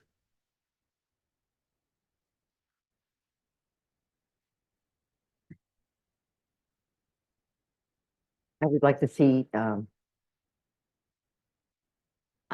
people who are engaged in this discussion and really interested in elevating our field to take us back to that place that we were. The organization that's currently in place, CIT, Conference of Interpreter Trainers, which the name, whatever, it started off in 1979 with a bunch of independent thinkers, very creative people who sat around and tried different ideas, and just we all learned from each other, and we were challenging each other and questioning, and deaf people were involved and all that stuff. It has become a tool now of ITPs and does not allow for any of this kind of discussion anymore. And so I think we're not going to grow until we radically change and get people to think about, first of all, to own the failures. I would like to see some people say, I'm in an ITP and we're not doing the job. We're letting our students down, we're letting the community down. That's the first step. Until they do that, we're not going to get anywhere. So I'd like them to say, we have to change the curriculum, we have to change our approach, we need to do, and get together with people who can offer suggestions and ideas for how to make things better. So that's what I would like to see happen. But until that happens, until people at some point, the camel that breaks the whatever, the straw that breaks the camel, whatever that expression is, you fill it in your interpreters. Until that happens, nothing's going to change, and I don't see that happening. So I'm not sure exactly how to answer that question. One thing that many interpreters and interpretive organizations are trying to work on at present is to get more interpreter control and control by the community of community and consumers over the interpreting industry in general. I know there is an organization which I am a former board member of called APTI that is working on, it's AAPTI, sorry. They're working on getting licensure for interpreters rather than just certification, so that it would come under an independent board of interpreting board in California rather than be controlled by the Judicial Council of California that has a certain conflict of interest financially. So that's, like one example. and just to see the empowerment come a little bit away from people that don't have any training or knowledge about the skill that's needed. Yeah.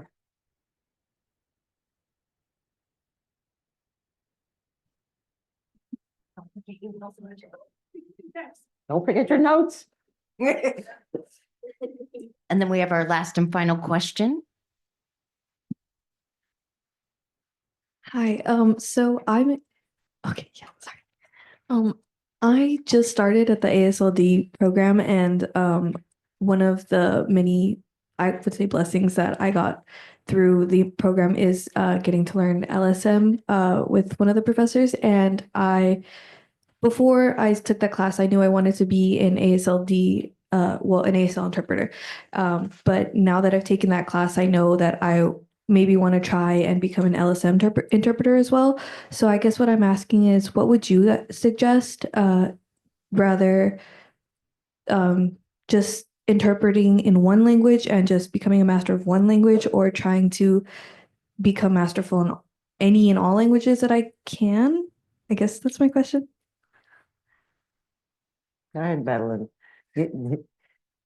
Well, I do know people that speak 7 languages and they can't really interpret in any of them. And I know people that speak 7 languages and interpret in all of them. We have someone here, I don't know if I should point you out, Paula, who does, I think you do both ASL and LSM, right? So she might be a good person to consult with after the event. Yeah. She said it. Thank you.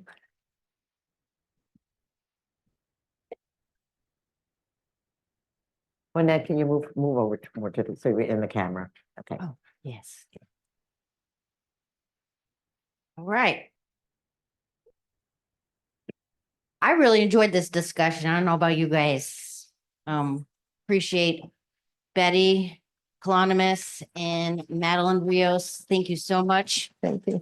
for bringing this conversation. Thank you. And I just kind of want to wrap up and offer some takeaways from our conversation. If I can, I'll go try my best from the top of my head.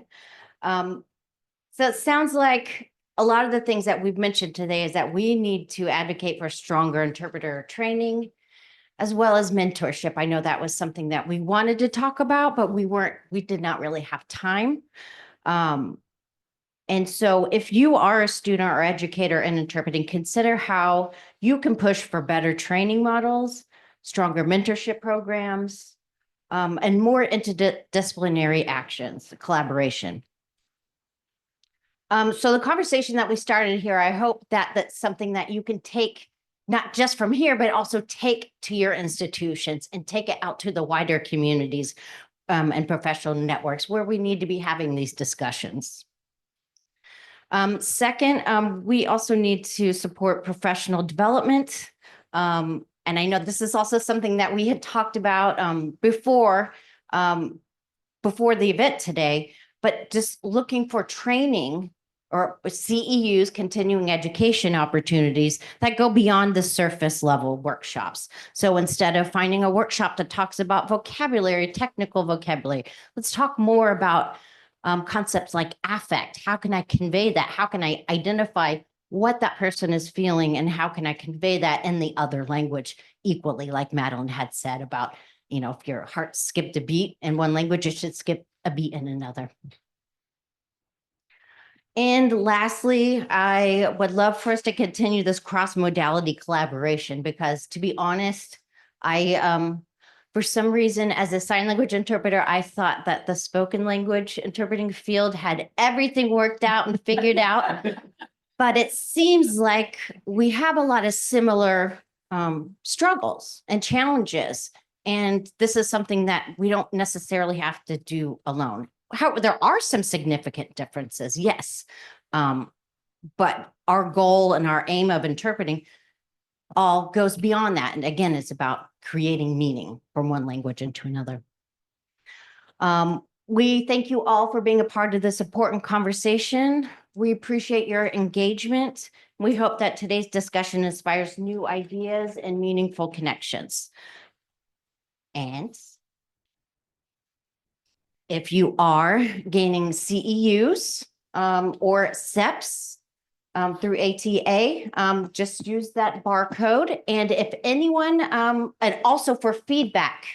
So if you're not even getting CEUs or SEPs, then go ahead and please fill us out. We would love to have your feedback.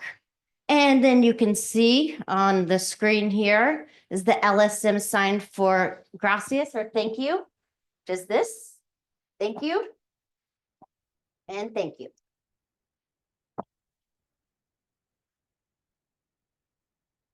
Thank you.